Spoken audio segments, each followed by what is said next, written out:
Hello नमस्कार दोस्तों, आपका बहुत बहुत स्वागत है आपके अपने YouTube channel study with Ranu sir में। आज हम इस वीडियो में दृष्टि आईएएस संस्थान की जो टेस्ट सीरीज़ हैं उसको सॉल्व करने वाले हैं। Test series number and test number 1 है, जो ये भारतीय राज्य व्यवस्था से आधारित है और जो एनसीईआरटी पर आधारित है। तो ये टेस्ट नंबर 1 है। ऐसी क्रमबद्ध क्रम जैसे जैसे परीक्षा होने से पहले आपको हम सारी की सारी टेस्ट सीरीज जो है दृष्टि आईएएस संस्थान की है वो हम प्रोवाइड कराएंगे, ठीक है। और पीसीएस वालों के लिए, यूपी पीसीएस वालों के लिए भी टेस्ट सीरीज़ की सीरीज़ चल रही है, जिसमें हमने दो वीडियो अपलोड कर दिए हैं। वो अगर आपको देखना है तो आप उसको देख सकते हैं, अगर आप यूपी पीसीएस की तैयारी कर रहे हैं, ठीक है। और यूपीएससी आईएएस वालों के लिए ये टेस्ट सीरीज़ लागू करने जा रहे हैं। तो जिसमें आज ये पहला वीडियो है। अब आपको दिन व प्रतिदिन एक दिन छोड़कर आपको सारी की सारी जो है वो है वीडियो वो अवेलेबल कर दी जाएगी। और जो आईएएस लेवल के हैं और जिनकी जितनी भी टेस्ट सीरीज़ हैं वो हम आपको प्रोवाइड करेंगे, ठीक है। और ये भारतीय राज्य व्यवस्था पर आधारित है, जो एनसीईआरटी पर आधारित है। तो ये टेस्ट नंबर 1 है, ठीक है, जो 2023 को ध्यान में रखते हुए बनाया गया है। ये नंबर 1 संस्थान है जिसमें बहुत ही वीडियो हेल्पफुल होने वाली है। और अगर आपको इसका पीडीएफ चाहिए तो आप हमारे टेलीग्राम चैनल को ज्वाइन कर लीजिए, लिंक डिस्क्रिप्शन में है। अगर आपको लिंक नहीं मिलता तो आप कमेंट कर दीजिए, मैं आपको लिंक प्रोवाइड कर दूंगा, ठीक है। तो आज देखते हैं प्रश्न नंबर 1। प्रश्न नंबर 1 क्या है? निम्नलिखित में से कौन सा संगठन भ्रष्टाचार बोध सूचकांक जारी करता है, ठीक है। भ्रष्टाचार बोध सूचकांक में यानी कौन सा जो है संगठन है वो जारी करता है? तो इसका राइट आंसर है ट्रांसपेरेंसी इंटरनेशनल। ये जो है ये संस्थान है, ये संगठन है जो भ्रष्टाचार बोध सूचकांक वो करता है, ठीक है, जारी करता है, ठीक है। अब देखते हैं विश्व बैंक क्या करती है। विश्व बैंक संयुक्त राज्य अमेरिका की वाशिंगटन में स्थित एक अंतर्राष्ट्रीय विकास संगठन है। इसके सदस्य देशों की संख्या 189 है। विश्व बैंक की बात कर रहे हैं अभी हम। इसके सदस्य देशों की संख्या 189 है। और गरीबी को कम करने के लिए विकासशील देशों को साझा समृद्धि को प्रोत्साहन देने के हेतु ये क्या करते हैं?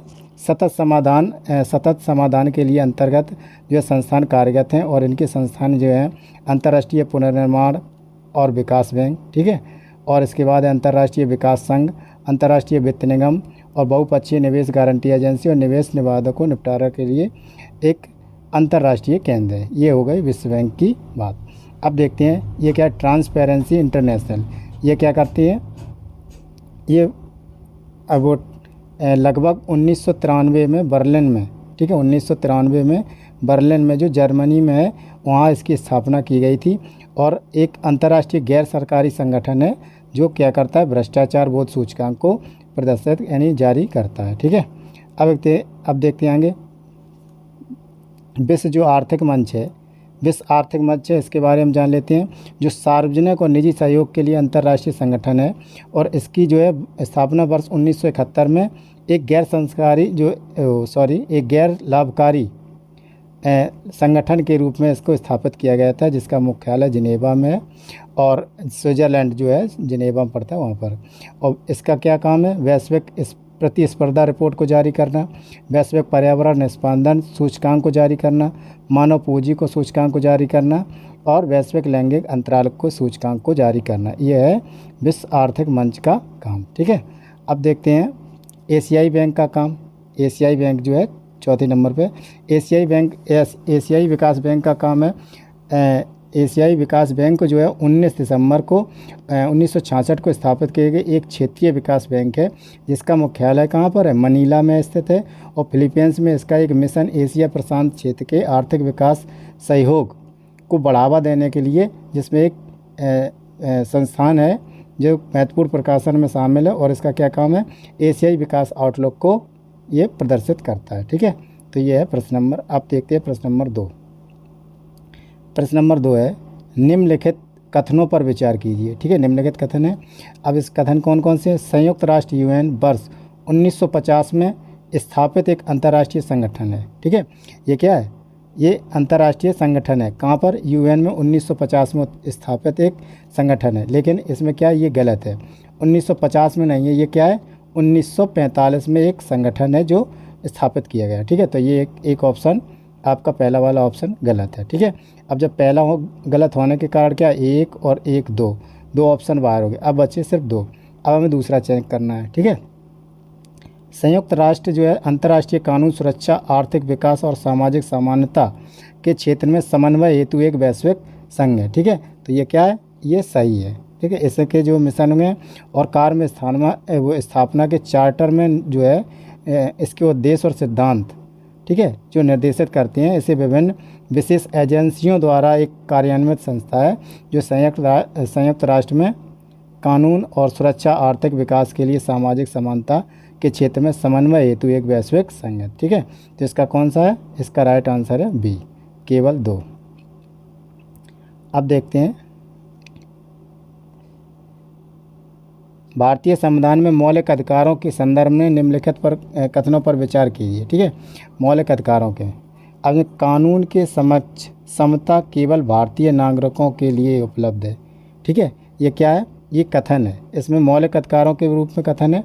अब इसको देखना है, ये क्या है, यानी एक स्टेटमेंट है। इस स्टेटमेंट को क्या देखना है, अभी इसके बाद क्या है, यहाँ पर देखना है नहीं, यानी सही नहीं है। ठीक है, तो ये क्या है, ये कौन सा स्टेटमेंट है, ये गलत है।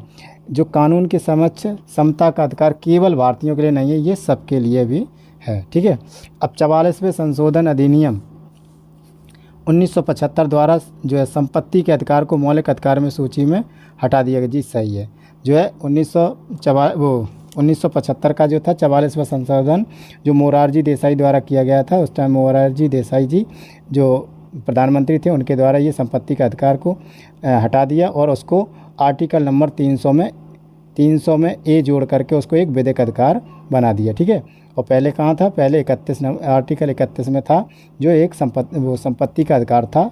तो ये मूल अधिकार के बीच में टकराव आ रहा था, इसलिए इसको क्या किया, इसको एक विधिक अधिकार बना दिया। ठीक है, अब देखते हैं, तो 2 तो सही है,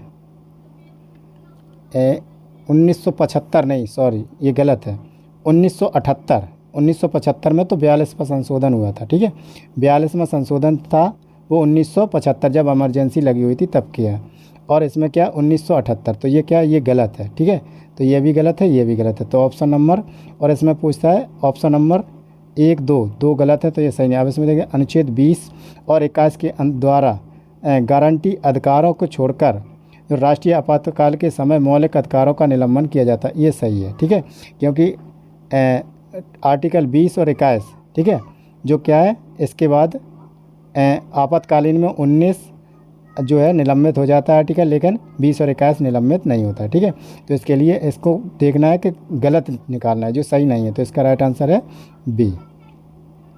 अब प्रश्न नंबर 4, अब इसमें देखते हैं हम 4 में क्या है, भारत में चुनावी बॉन्ड के संदर्भ में निम्नलिखित कथनों पर विचार कीजिए। ठीक है, चुनावी बॉन्ड की बात करें तो क्या है, चुनावी बॉन्ड के बारे में क्या है, इसके बारे में क्या, चुनावी बॉन्ड को भारत के निवासियों और भारत में स्थापित नियमित इकाइयों को खरीदा जा सकता है। ठीक है, तो ये क्या है, चुनावी बॉन्ड राजनीतिक दलों को अनुदान देने हेतु एक वित्तीय साधन है, और चुनावी बॉन्ड को बिना किसी अधिकतम सीमा के 1000 रुपये से लेकर 10,000 रुपये और 1 लाख रुपये से 10 लाख रुपये तक और 1 करोड़ रुपए के गुणक में जारी किए जाते हैं। ठीक है, और ये क्या है, भारतीय स्टेट बैंक इन बॉन्डों को जारी करता है और इसमें क्या है, के लिए अधिकृत करता है। ठीक है, और ये बॉन्ड जारी करने की तारीख 15 दिनों के लिए वैध होती है, इसके बाद 15 दिन के बाद इसके कोई वैधता नहीं रहती है। ठीक है, यह बॉन्ड जो है, यह बॉन्ड केवल जो है पंजीकृत राजनीतिक पार्टी के निर्देश में किया जाता है, और इसका केंद्र क्या है, जैसा कि केंद्र सरकार के निर्देश में यह बॉन्ड भारत के निवासियों, ठीक है, भारत के निवासियों को केंद्र सरकार द्वारा भारत के निवासियों और नियमित इकाई के जो है जनवरी, अप्रैल, जुलाई, अक्टूबर के महीनों के लिए ये क्या करता है, लागू करता है। ठीक है, तो ये क्या है, एक कथन सही है।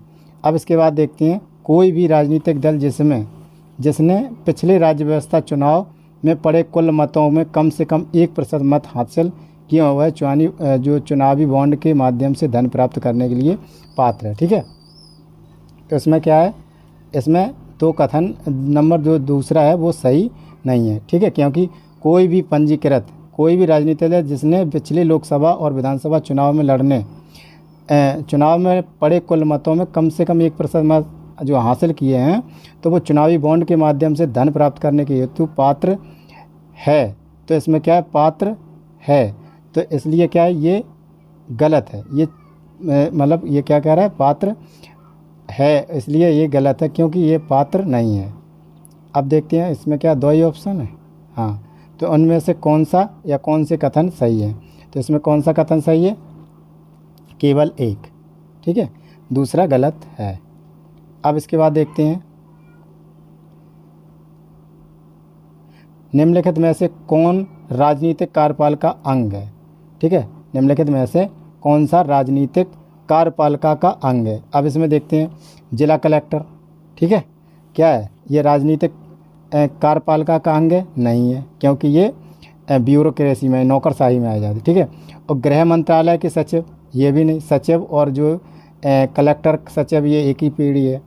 गृह मंत्री है, गृह मंत्री क्या, पुलिस महानिदेशक, ये भी कौन है, ब्यूरोक्रेसी में, इसको नौकरशाही में आ जाता है, ठीक है।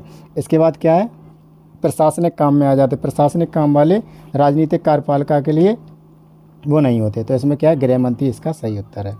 अब इसके देखते हैं अगला क्वेश्चन है, राष्ट्रीय मानवाधिकार जो है ह्यूमन राइट कमीशन है, ह्यूमन राइट कमीशन जो ह्यूमन राइट कमीशन है, जो है राष्ट्रीय मानव अधिकार आयोग के संदर्भ में निम्नलिखित में से कथनों पर विचार कीजिए। ठीक है, अब अध्यक्ष और सदस्य की नियुक्ति राष्ट्रपति द्वारा 6 सदस्यीय समिति की सिफारिश पर की जाती है, ये सही है। इसके पास दीवानी न्यायालय के सभी जो है शक्तियाँ और इसकी कार्रवाई के लिए वो चरित्र न्यायिक होता है, ये भी सही है। ठीक है, अब इसके बाद क्या है, इसे पेरिस सिद्धांतों के अनुरूप स्थापित किया गया था, तो इसमें क्या है, ये भी सही है। तो इसका राइट आंसर है कौन सा, डी, 1 2 3 तीनों ही सही है। ठीक है, अब इसका देखते हैं हम अगला क्वेश्चन है, अगला क्वेश्चन क्या है, 1 मिनट, हाँ अब देखते हैं अगला क्वेश्चन क्या है, जो है राष्ट्रीय सफाई कर्मचारी आयोग NCS के, ठीक है, के संदर्भ में निम्नलिखित कथनों पर विचार कीजिए। ठीक है, तो निम्नलिखित कथनों पर विचार कीजिए। इसकी स्थापना वर्ष 1993 में 3 वर्ष की प्रारंभिक अवधि के लिए की गई थी। ठीक है, तो इसमें क्या है, 3 वर्ष की अवधि के लिए अधिनियम 1993 के प्रावधानों के अनुसार सरकार को सफाई कर्मचारियों और कल्याण को विशेष कार्यक्रम के संबंध में सिफारिश देने हेतु एक पहल की गई थी। तो अतः यह क्या है, ये कथन जो है इसकी सही है। ठीक है, पहला नंबर विकल्प नंबर 1 सही है। ठीक है, 7 का विकल्प नंबर 1 सही है। अब इसके बाद क्या है, वर्ष 2004 में इसका विस्तार एक सांविधिक निकाय के रूप में हुआ था। ठीक है, तो ये नहीं है, वर्ष 2004 में इसका विस्तार एक सांविधिक निकाय के रूप में हुआ था, ऐसा कुछ नहीं। 29 फरवरी को 2004 को जो राष्ट्रीय सफाई कर्मचारी आयोग के अधिकतम जो है अधिनियम प्रभावी नहीं रहा। इसके बाद NCS के जो है राष्ट्रीय सफाई कर्मचारी आयोग को एक कार्यकाल के समय में क्या किया गया था, इसको प्रस्ताव के माध्यम से यानी गैर सांविधिक संस्था के रूप में स्थापित किया गया। तो इसका अब देखना है इसमें कौन सा गलत है, तो क्या दूसरा गलत है और पहला सही है, लेकिन इसमें गलत पूछ रहा है, तो इसमें क्या है, आंसर नंबर बी। ठीक है, अब देखते हैं 1 minute 7 8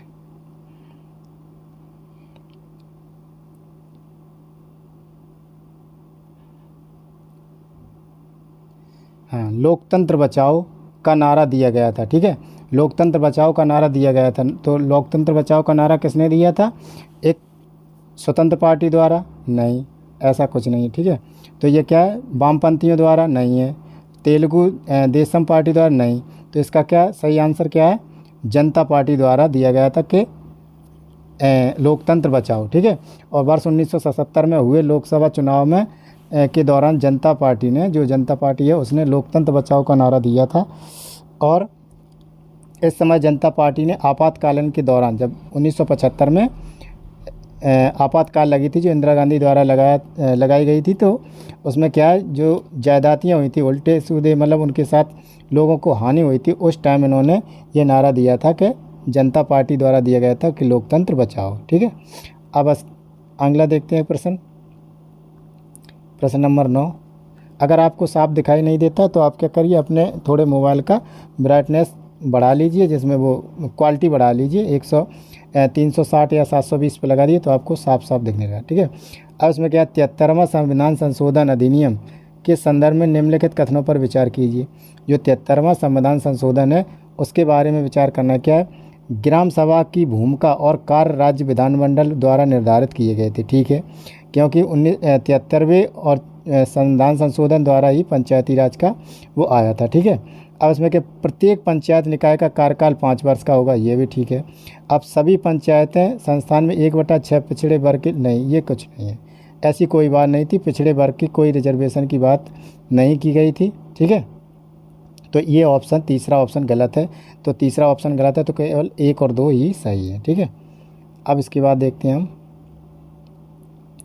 10वां, United Nation Convention on the Rights of the Child. ठीक है, UNCRC के संदर्भ में निम्नलिखित कथनों पर विचार कीजिए। ठीक है, तो इसका क्या है, भारत सरकार द्वारा 1990 में यह convention on the Rights of the child अनुमोदित किया गया था, ये क्या है, सही है। ठीक है, अब इसमें संयुक्त राज्य अमेरिका को छोड़कर संयुक्त राष्ट्र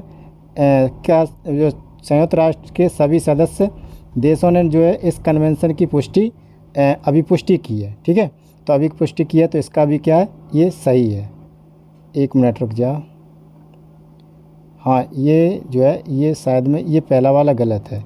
ठीक है, इसका शायद में यूनाइटेड नेशन, हाँ 1889, ठीक है, वो 1989, इसकी शायद क्या 1989 है, 1990 है। ठीक है, बड़े बड़े बारीक यानी छोटी छोटी गलतियों पे ये वो गलत हो जाता है। इसका क्या है, 1989, 1 वर्ष से जो पहले की बात है, लेकिन ये 1990 दिया गया, इसलिए ये गलत है। ठीक है, अब इसके बाद देखते हैं संयुक्त राज्य अमेरिका को छोड़कर संयुक्त राष्ट्र के सभी सदस्य देशों ने कन्वेंशन की अभिपुष्टि की थी, हाँ ये सही है।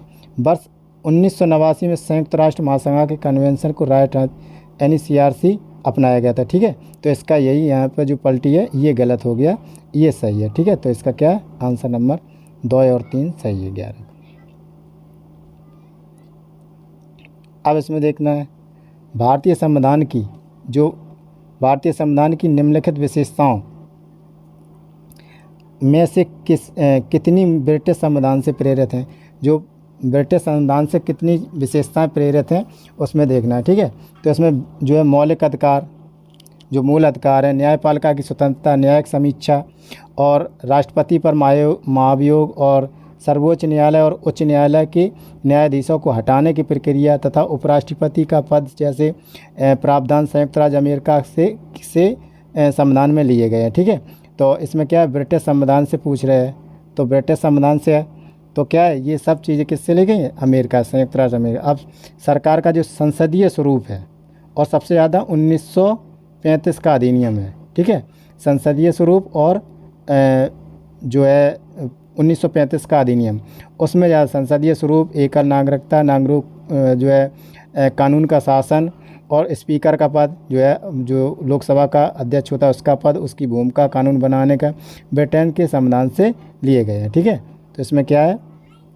इसका राइट आंसर क्या होगा, केवल एक विशेषता कौन है, स्पीकर का पद और उसकी भूमिका। ठीक है, यही एक सही है। मूल अधिकार संयुक्त राज्य अमेरिका से, अपशिष्ट शक्तियाँ का विचार वहीं से, स्वतंत्रता एवं समानता बंधुत्व की, ये शायद है फ्रांसीसी है, हाँ संविधान से है, स्वतंत्रता समानता और बंधुत्व का सिद्धांत जो है फ्रांसीसी से लिया गया है। ठीक है, अब इसके बाद देखते हैं क्वेश्चन नंबर 12।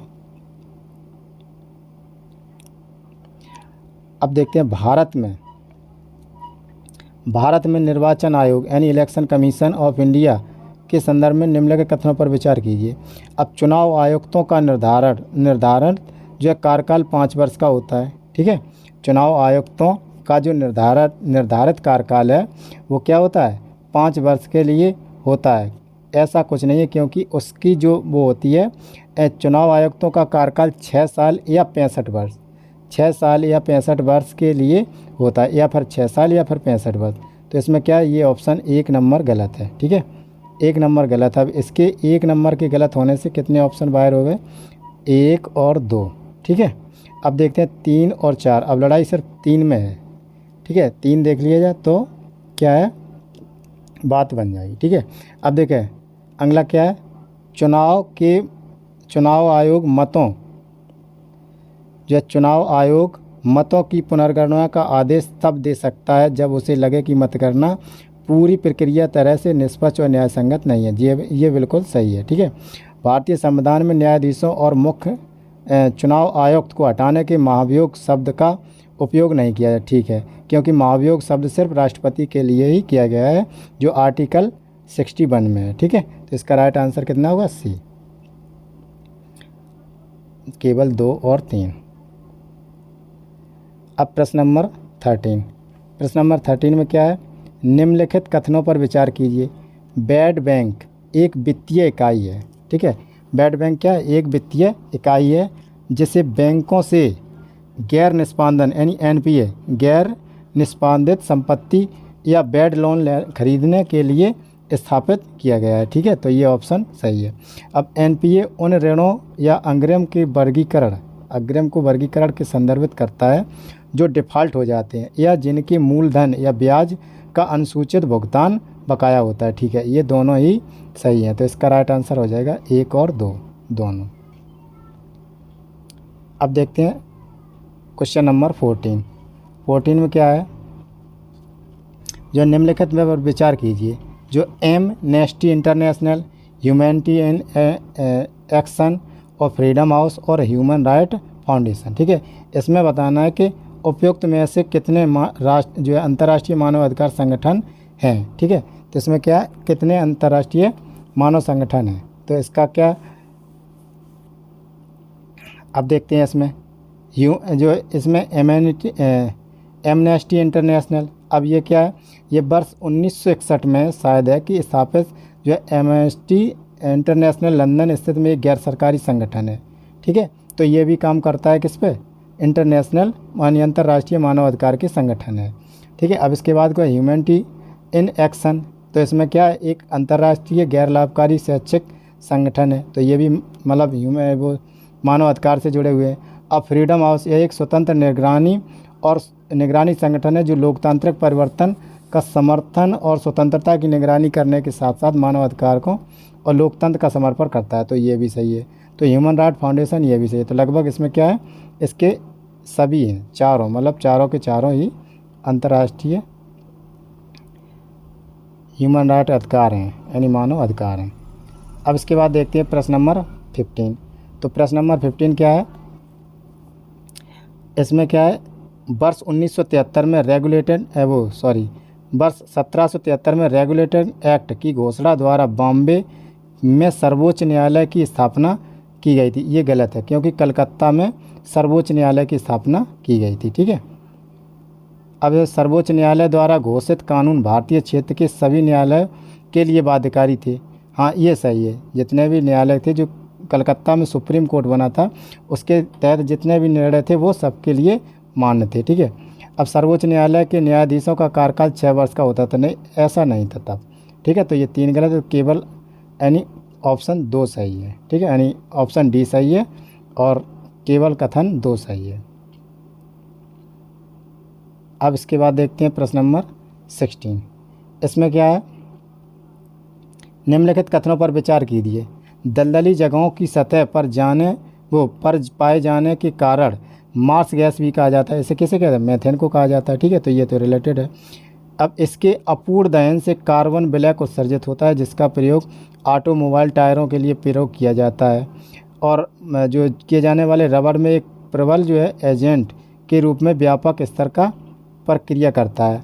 यह वायुमंडल की सतह पर ओजोन निर्माण हेतु जिम्मेदार है। तो ठीक है, यह कौन सा है, ये मीथेन है। कार्बन टेट्राक्लोराइड नहीं है। ठीक है, और नाइट्रोमीथेन भी नहीं है।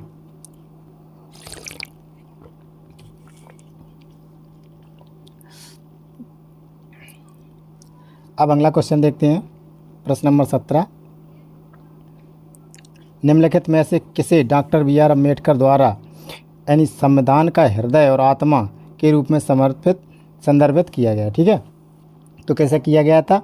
उन्होंने संवैधानिक उपचारों का अधिकार यानी आर्टिकल 32 को बताया था। उन्होंने कहा था संवैधानिक उपचारों का अधिकार, और संविधान की आत्मा उन्होंने आर्टिकल 32 को बोला था। ठीक है, तो इसका राइट आंसर है, भाग ले एकदम,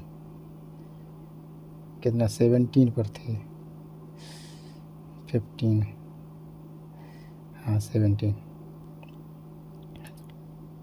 अब इसके बाद देखते हैं 18। ठीक है, अब जब ऐसे ऑप्शन आए तो उसमें बहुत ध्यान से देखना पड़ता है, क्योंकि कभी कभी ऐसा होता है यूपीएससी संकेत करता है कि आप इन सबको ही देखिए। ठीक है, तो ऐसे ऑप्शन में क्या है, जैसे भारतीय संविधान के निम्नलिखित में से कौन से प्रावधान 26 नवंबर 1949 को ही लागू हो गए थे? ठीक है, क्योंकि हमारा संविधान 26 नवंबर 1949 को ही बन के तैयार हो गया था, लेकिन 26 जनवरी को लागू करने के लिए एक थोड़ा रोका गया था, क्योंकि 26 जनवरी 1931 में इन्होंने पूर्ण स्वराज की घोषणा की थी, यानी अपने आप को स्वतंत्र घोषित कर दिया था। उस लाहौर अधिवेशन की वजह से इन्होंने क्या किया, हमारे संविधान सभा के लोगों ने मान्यता दी कि हम 26 जनवरी को यानी 26 तारीख को ही हम अपना संविधान लागू करेंगे। ठीक है, तो इससे पहले क्या हुआ था, उन्होंने 49 को कौन कौन से प्रावधान हैं जो लागू कर दिए थे? ठीक है, 26 नवंबर 1949 में। तो क्या हुआ, एक नागरिकता, ठीक है, उसके बाद निर्वाचन, ये भी लागू कर दिया क्योंकि चुनाव भी होना था, और राज्य के नीति के निदेशक तत्व ये लागू नहीं हुआ था। ठीक है, अब इसके बाद अस्थायी और परिवर्तनशील प्रावधान ये भी लागू हो गए थे। ठीक है, और संक्षिप्त शीर्षक ये भी हो गए थे, अंतरिम संसद ये भी हो गए थे। ठीक है, तो इसका राइट आंसर कौन सा है? बी, ये लागू हो गए थे। ठीक है, अब इसमें क्या, तीसरा क्वेश्चन जो है, राज्य के नीति निर्देशक तत्व लागू नहीं हुए थे, ये ध्यान रखना। अब इसके बाद देखते हैं 19 नंबर, अंतर्राष्ट्रीय श्रम संगठन है जो ILO के संदर्भ में कथनों पर विचार कीजिए। ठीक है, तो इसमें क्या है, इसकी स्थापना वर्ष 1919 में वर्साई की संधि के द्वारा की गई थी, ये सही है। ठीक है, अब इसमें क्या है, वर्ष 1969 में इसे नोबेल शांति पुरस्कार भी प्रदान किया गया, ये भी सही है। अंतर्राष्ट्रीय श्रम सम्मेलन की बैठक में प्रतिवर्ष जिनेवा में होती है, ये भी सही है। तो इसका राइट आंसर है ए, 1 और 2 तीनों ही सही है। अब इसके बाद देखते हैं क्वेश्चन नंबर 20। अब 20 देखते हैं, इसमें क्या है, रिट के संदर्भ में निम्नलिखित कथनों में कौन सा या कौन से सही है? ठीक है, सही पूछ रहे, तो भारतीय संविधान का अनुच्छेद 256 सर्वोच्च न्यायालय, ये बिल्कुल गलत है। सर्वोच्च न्यायालय जो है 32 द्वारा रिट जारी करता है, और उच्च न्यायालय जो है वह 226 यानी 226 द्वारा वो का नाम जारी करता है। अब इसके बाद देखते हैं, बंदी प्रत्यक्षीकरण की रिट सर्वोच्च न्यायालय या उच्च न्यायालय द्वारा केवल लोक प्राधिकारी के खिलाफ किया, जी नहीं, ये किसी भी संस्था के, किसी भी राज्य के, किसी मतलब व्यक्ति के विरुद्ध जारी की जा सकती है। तो इसमें दोनों ही ऑप्शन गलत है। ठीक है, इसका राइट आंसर हो जाएगा ना तो 1 ना ही 2। अब इसके बाद देखते हैं वो क्वेश्चन नंबर 21। ठीक है, 21 में क्या है, अस्पृश्यता के संबंध में निम्नलिखित कथनों पर विचार कीजिए। अस्पृश्यता का मतलब है अनटचबिलिटी, जो है आर्टिकल 17 में दिया जाता है। ठीक है, आर्टिकल 17 में लिखा है कि अस्पृश्यता का अंत किया जाता है। तो भारतीय संविधान में अस्पृश्यता को परिभाषित किया गया, जी नहीं, ऐसी कोई बात नहीं है, भारतीय संविधान में अस्पृश्यता को परिभाषित नहीं किया गया। ठीक है, अब भारतीय संविधान का अनुच्छेद जो 17 है कि प्रकृति में निरपेक्ष है, हाँ ये सही है, तो इसका ऑप्शन नंबर बी सही है। ठीक है, क्योंकि आर्टिकल 17 में ही दिया गया है, 17 में। अब देखते हैं अगला प्रश्न, प्रश्न नंबर 22। प्रश्न नंबर 22 क्या है, निम्नलिखित कथनों में से कौन सा कथन के सेफ्ट रिकवरी, ठीक है, को बेहतर रूप में परिलक्षित करते हैं? ठीक है, यह तब होती है जब मंदी के बाद अर्थव्यवस्था में विभिन्न हिस्सों में अलग अलग दर और समय के परिणाम में रिकवरी होती है, ये सही है। ठीक है, यह अत्यधिक आशावादी परिदृश्य होता है जिसमें अर्थव्यवस्था मंदी के बाद तेज़ी से वृद्धि करता है, ये सही नहीं है। तो इसमें क्या है, यह एक ऐसा परिदृश्य है जिसमें अर्थव्यवस्था में गिरावट आने के बाद क्रमिक रूप से सामान्य स्तर पर वृद्धि करने से पहले कुछ समय के लिए वृद्धि रुक जाती, ऐसा भी नहीं है। तो क्या है इसमें, क्या है, अचानक गिरी और बढ़ी, इस टाइप का बनता है, इस टाइप का जो है के सेप्ट बनता है। के सेप्ट का मतलब होता है एक के रूप में, ठीक है। के सेप्ट का मतलब होता है एक बी सेप्ट होती है, बी सेप्ट का मतलब एकदम गिरी और फिर बढ़ गई, ठीक है। और एक बी सेप्ट, एक एस सेप्ट होती है, थोड़ी थोड़ी धीरे धीरे गिरी और थोड़ी थोड़ी बढ़ गई। अब ये के सेप्ट का मतलब है एकदम जे लेवल रहा, एकदम गिरी और एकदम उठी, तो ये के सेप्ट का होता है, ठीक है। अब इसमें क्या, ऑप्शन नंबर 1 सही है। अब इसमें 23 क्वेश्चन नंबर क्या है, 23, ठीक है। अब ये लेखक हैं और इसके बाद पुस्तक है, तो लेखक और पुस्तक के बारे में दिया गया, ठीक है। तो अब इसमें देखना है कि नेल्सन मंडेला, ठीक है, इसमें देखना है कि उपयुक्त में से युग्मों में कितने सही हैं, ठीक है, कितने सही है। तो नेल्सन मंडेला जो है लॉन्ग वॉक टू फ्रीडम, ठीक है, लॉन्ग वॉक टू फ्रीडम इन्होंने पुस्तक लिखी है, ये सही है। अब आग सान सू की फ्रीडम जो है फ्रीडम फ्रॉम फियर इन्होंने भी लिखी है। महात्मा गांधी ने द हिंद स्वराज लिखी है और बेंजामिन फ्रैंकलिन द ऑटोबायोग्राफी लिखी, यानी चारों की चारों ही सही हैं, यानी जो लेखक हैं उनके नाम सही हैं। अब 24 जनवरी है, 24 नंबर क्वेश्चन है, जनहित याचिका के संबंध में निम्नलिखित पर विचार कीजिए, ठीक है। जनहित क्या है, PIL होता है, PIL का मतलब होता है पब्लिक इंटरेस्ट लिटिगेशन, ठीक है। तो इसमें क्या है, जब भी जनहित जो योजना है यानी PIL है, तो जनहित याचिका है, इसमें कोई भी इसको लागू कर सकता है। ज़रूरी नहीं है कि एक से दूसरे से लड़ाई हुई और दूसरा नहीं करता है, लेकिन इसमें क्या है, कोई भी इसमें PIL दायर कर सकता है और डायरेक्ट सुप्रीम कोर्ट के लिए दायर कर सकता है। अब जनहित याचिका की अवधारणा कहाँ, फ्रांसीसी न्यायशास्त्र से ली गई है, ये सही है, फ्रांसीसी न्यायशास्त्र से ही इसकी अवधारणा ली गई है, ठीक है। अब भारत के सर्वोच्च न्यायालय ने अभी तक जनहित याचिका शब्द का परिभाषित नहीं किया, ऐसा कुछ नहीं है, जनहित याचिका का है, तो इसका केवल ऑप्शन 1 सही है, उपयुक्त केवल ऑप्शन क्या, 1 सही है, ठीक है। अब इसके बाद देखते हैं 25। अब एक तकनीकी वस्त्र का उपयोग किया जाता है, अब तकनीकी वस्त्रों का उपयोग किया जाता है, कौन सा किया जाता है, अब इसमें देखना है तकनीकी वस्त्रों का उपयोग किया जाता है, एक मेडिटेक में, ठीक है, दूसरा मोबिलिटेक में, और एक ओइकोटेक में, और इसके बाद पैकटेक में, और एग्रोटेक में, और बिल्टेक में, ठीक है। तो ये क्या है, तकनीकी के वस्त्र, कार्यात्मक वस्त्र जो है ऑटोमोबाइल्स, ठीक है, ऑटोमोबाइल्स और जो है सिविल इंजीनियरिंग का निर्माण और कृषि स्वास्थ्य देखभाल के लिए क्या है, औद्योगिक सुरक्षा है, जो व्यक्तिगत सुरक्षा इत्यादि संचित विभिन्न उद्योगों हैं, ठीक है। और प्रयोग के आधार पर जो है 12 तकनीकी लगभग वस्त्र क्षेत्र हैं, जिसमें एग्रोटेक, मेडिटेक, बिल्टेक, मेल्यूटेक, क्लोथेक, ओकोटेक और शायद में जियोटेक और पैकटेक और होमटेक है, शायद 1-2 और हैं, प्रोटेक्ट और इंडोटेक और स्पोर्टेक्ट है, ठीक है। तो इसमें सारे नाम दिए गए, तो ये क्या है, सारे ही सारे ऑप्शन सही है, ऑप्शन नंबर डी सही है। अब प्रश्न नंबर 26, ठीक है। अब इसको देखते हैं, निम्नलिखित कथनों पर विचार कीजिए, निम्नलिखित कथनों पर विचार कीजिए। तो इसमें क्या है, मंत्रिमंडल केंद्र सरकार का सर्वोच्च कार्यकारी प्राधिकरण होता है। तो मंत्रिमंडल जो होता है उसमें क्या है, मंत्रिमंडल का मतलब क्या होता है, उसमें जितने मुख्यमंत्री होते हैं यानी सरकारी मंत्री होते हैं, उनको जिनके अच्छे अच्छे मंत्रालय दिए जाते हैं, यानी अच्छी क्वालिटी के मंत्रालय दिए जाते हैं, उसको मंत्रिमंडल कहते हैं। मंत्रिमंडल और मंत्रिपरिषद के अंदर ही मंत्रिमंडल होता है, ठीक है। तो मंत्रिपरिषद ज़्यादा होती है और मंत्रिमंडल कम होता है। और मंत्री की संख्या कितनी होती है, 15%, किसकी, पूरे मंत्री जितने भी सदस्य हैं उनमें सिर्फ 15% ही मंत्री बना सके, ठीक है। अब मंत्रिमंडल केंद्र सरकार का सर्वोच्च कार्यकारी प्राधिकरण होता है, ये सही है। प्रधानमंत्री का कोई निश्चित कार्यकाल नहीं होता है, ठीक है। प्रधानमंत्री का क्या है, कोई निश्चित कार्यकाल नहीं होता है, क्योंकि कभी भी अगर उसको अविश्वास पर प्रस्ताव पारित करके उसे हटाया जा सकता है, जब तक उसकी सरकार मतलब जब तक उसके संसद में उसका विश्वास है तब तक ही उसकी कार्यकाल निश्चित है। इसलिए इसका कोई कार्यकाल निश्चित नहीं होता है, या 1 दिन के बाद भी हट सकता है और 5 साल के बाद भी हट सकता है, ठीक है। और 5 साल के बाद तो वैसे ही उसको चुनाव दूसरे कराने ही होते तो वो हटता ही है। ठीक है, तो इसका क्या है, ऑप्शन नंबर 1 और 2 दोनों सही है, ऑप्शन नंबर सी सही है।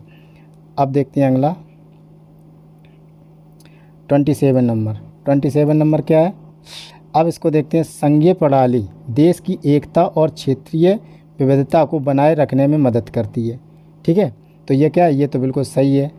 अब भारत में अर्धसंघीय सरकार है, ये भी सही है, क्योंकि अर्धसंघीय सरकार ऐसी है, अगर कोई राज्य में अगर आपातकाल लग जाए या राष्ट्रपति शासन लग जाए तो सारी की सारी शक्तियाँ केंद्र सरकार में नियत हो जाती हैं। ठीक है, अब इसके बाद देखते हैं प्रश्न नंबर 28 यानी 28। अब विशेष आहार जो है, आहार अधिकार SDR के संदर्भ में निम्नलिखित कथनों पर विचार कीजिए। ठीक है, और ये क्या है, वर्ष 1969 में अंतर्राष्ट्रीय मुद्रा कोष जो है IMF द्वारा सृजित विशेष आहार अधिकार SDR ब्याज आधारित अंतर्राष्ट्रीय आरक्षित कोष है। ठीक है, ये सही है, ये ऑप्शन क्या है, सही है। अब SDR केवल अमेरिकी डॉलर, जापानी येन, यूरो और राष्ट्रीय मुद्राओं का बास्केट पर आधारित है, ऐसा कुछ नहीं है। ठीक है, तो ये क्या है, ये ऑप्शन आपका गलत हो जाएगा। ठीक है, ज़्यादातर जहाँ केवल आ जाए और बड़ी संस्था अंतर्राष्ट्रीय संस्था में अगर केवल लग जाए तो वो क्या होता है, वो गलत होता है। तो इसमें क्या, केवल 1 सही है। अब प्रश्न नंबर 29, निम्नलिखित जो है युग्मों पर विचार कीजिए। एक में सूची दिए गए और एक में विदेशी मामले दिए गए। ठीक है, तो इसमें क्या होता है, सूची और विदेशी मामले, तो इसमें देखना है कितने युग्म सही हैं। अब संघ सूची जो है विदेशी मामले। ठीक है, संघ सूची क्या है, विदेशी मामले के बारे में है, और राज्य सूची बैंकिंग के बारे में, ऐसा कुछ नहीं है। समवर्ती सूची, सूची विवाह। ठीक है, तो इसमें क्या है, सूची विवाह, समवर्ती सूची, संघ सूची, राज्य सूची और समवर्ती सूची। ठीक है, सुमेलित संघ सूची विदेशी मामले, ठीक है, और समवर्ती सूची, हाँ सूची विवाह, इसका मतलब थोड़ा वो है, इंटरप्रिटेशन गलत है। तो सूची विवाह इसमें क्या, केवल 2 युग्म सही है, कौन से, फर्स्ट और 3, यानी राज्य सूची बैंकिंग के बारे में ऐसा कुछ नहीं है। ठीक है, अब प्रश्न नंबर 30, सरकार के संसदीय स्वरूप के संबंध में निम्नलिखित कथनों पर विचार कीजिए। जो सरकार का संसदीय स्वरूप है उसके बारे में, सरकार का संसदीय स्वरूप निरंकुशता को प्रतिबंध करता है, ये सही है। ठीक है, निरंकुशता को प्रतिबंध करता है, ये क्या, संघीय सरकार है। अब इस रूप में विधायी और कार्यपालिका अविभाज्य है। ठीक है, यह भी सही है, तो इसका ऑप्शन 1 और 2 दोनों ही सही है, ऑप्शन नंबर 3 सही है। अब प्रश्न नंबर है 31। अब 31 में देखते हैं क्या है, इसमें क्या है, विश्व आर्थिक मंच के संदर्भ में निम्नलिखित कथनों पर विचार कीजिए। जो विश्व आर्थिक मंच है, विश्व आर्थिक मंच क्या है, WEF यानी वर्ल्ड इकोनॉमिक फोरम, एक स्विस गैर लाभकारी संस्थान है जिसकी स्थापना कब हुई थी, शायद है 1971 में जिनेवा के स्विट्ज़रलैंड में हुई थी। ठीक है, तो ये क्या है, इसमें दिया क्या गया है, विश्व आर्थिक मंच WEF पेरिस में स्थित एक फ्रेंच गैर लाभकारी संस्था है। इसमें क्या है, पेरिस में नहीं है, ये क्या है, इसका ऑप्शन नंबर 1 गलत है, मतलब कथन नंबर 1 गलत है। ठीक है, क्योंकि इसकी स्थापना कहाँ हुई थी, जिनेवा स्विट्ज़रलैंड में हुई थी। ठीक है, और इसके बाद क्या है, इसकी वर्ष 2022 की वार्षिक बैठक की थीम वर्किंग टुगेदर जो है स्टोरिंग ट्रस्ट थी। क्या थी, वर्किंग टुगेदर स्टोरिंग ट्रस्ट, ये सही है। ठीक है, वैश्विक यात्रा और पर्यटन रिपोर्ट विश्व आर्थिक मंच के द्वारा प्रकाशित की जाती है, ये भी सही है। तो इसमें क्या है, गलत क्वेश्चन छांट रहा है, क्या है गलत, तो इसका गलत कौन सा, 1, तो इसमें गलत क्या है, 1, केवल 1, तो इसका राइट आंसर कौन सा है, केवल 1। अब इसके बाद देखते हैं 32, निम्नलिखित कथनों पर विचार कीजिए। अब इसमें क्या, संविधान की 7वीं अनुसूची में 22 भाषाएँ शामिल है, ये गलत है, क्योंकि 8वीं अनुसूची में 22 भाषाएँ शामिल है, जबकि 7वीं अनुसूची में क्या है, यानी काम का बंटवारा है, मतलब राज्य सूची, संघ सूची और समवर्ती सूची है। ठीक है, अब 21वें संविधान संशोधन 1992 द्वारा सिंधी भाषा को अनुसूचित भाषा के रूप में मान्यता दी गई। देखिए 1992 तो 21 संशोधन हुए ही नहीं, 21वां संशोधन, जबकि शायद में 73वां 74 तो 46-44 तो 1975 में हो गए थे। ठीक है, तो ये क्या है, ये गलत ऑप्शन है, ये भी गलत है, ये भी। भारतीय संविधान का भाग कितना है, 17 अनुच्छेद 343 से 351 तक आधिकारिक भाषाओं से संबंधित है। ठीक है, तो ये 31 सॉरी यार, क्या करें, 32 हाँ ये है 32। ठीक है, हाँ इसमें पूछ रहा है, 1 मिनट, यही तो गड़बड़ हो जाए। इसमें पूछना है कौन सा सही नहीं है। ठीक है, तो इसमें क्या है, सही नहीं है, तो सही कौन नहीं है, 1 और 2 सही नहीं है। ठीक है, और तीसरा सही है। ये साले, अब देखते हैं इसमें 33 भारतीय संविधान के अनुच्छेद 18 के संबंध में निम्नलिखित कथनों पर विचार कीजिए। ठीक है, तो अनुच्छेद 18 में क्या है, मोटा मोटा तौर से समझिए कि अनुच्छेद 18 में उपाधियों का अंत है। क्या है, उपाधियों का अंत, जो महाराजा धीराज, महाराज, ऐसी उपाधियों का अंत किया गया है आर्टिकल 18 में, यानी आर्टिकल 18 उपाधियों का अंत है। अब यह भारतीय नागरिक को किसी भी विदेशी राज्य से कोई उपाधि स्वीकार करने से प्रतिबंधित करता है। ठीक है, तो ये क्या है, ये ऑप्शन सही है। विजेताओं के नाम के उपसर्ग या प्रत्यय में कोई पद्म पुरस्कार जो है प्रयोग किया जा सकते हैं। ठीक है, प्रयोग नहीं किया जाता, मतलब उसको सम्मानित किया जा सकता है, लेकिन उसको हम उसके नाम के आगे नहीं बोल सकते। तो इसमें क्या है, ऑप्शन 1 और 2 दोनों ही सही है, मतलब ऑप्शन नंबर 3 सही है। अब 34, अब निम्नलिखित कथनों पर विचार कीजिए। क्वेश्चन नंबर क्या है, 34 कथनों पर विचार कीजिए। क्या है, भारतीय जो फार्मास्यूटिकल उद्योग मात्रा के आधार पर दुनिया का तीसरा सबसे बड़ा उद्योग है। ठीक है, तो क्या है इसका ये कौन सा है,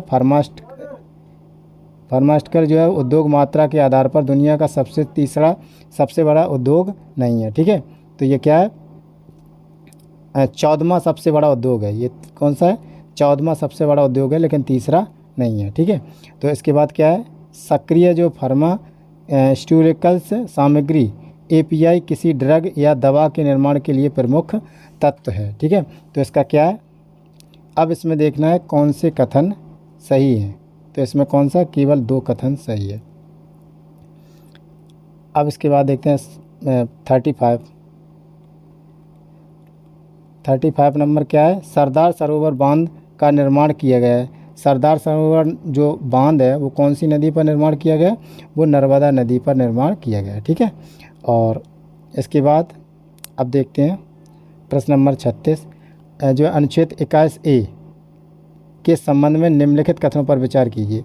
तो अनुच्छेद 21A है, जो अनुच्छेद 21A किसके आधार पर है, शिक्षा का अधिकार जो जोड़ा गया है। ठीक है, अनुच्छेद 21A में जो शिक्षा का अधिकार जोड़ा गया उसमें क्या है, अनुच्छेद 21A जो है वर्ष 2002 में 92 संविधान संशोधन द्वारा अधिनियमित किया गया। नहीं, ये क्या है, 92 संविधान संशोधन द्वारा सही नहीं किया, ये 86वें संविधान संशोधन द्वारा जोड़ा गया था। ठीक है, 86वां संविधान संशोधन, और यह प्रावधान करता है कि राज्य के 6 से 14 वर्ष के आयु के सभी बच्चों को मुफ्त अनिवार्य शिक्षा। हाँ, ये ऑप्शन सही है, यही आर्टिकल 21A में जोड़ा गया था। ठीक है, तो इसका ऑप्शन सही है, बी नंबर।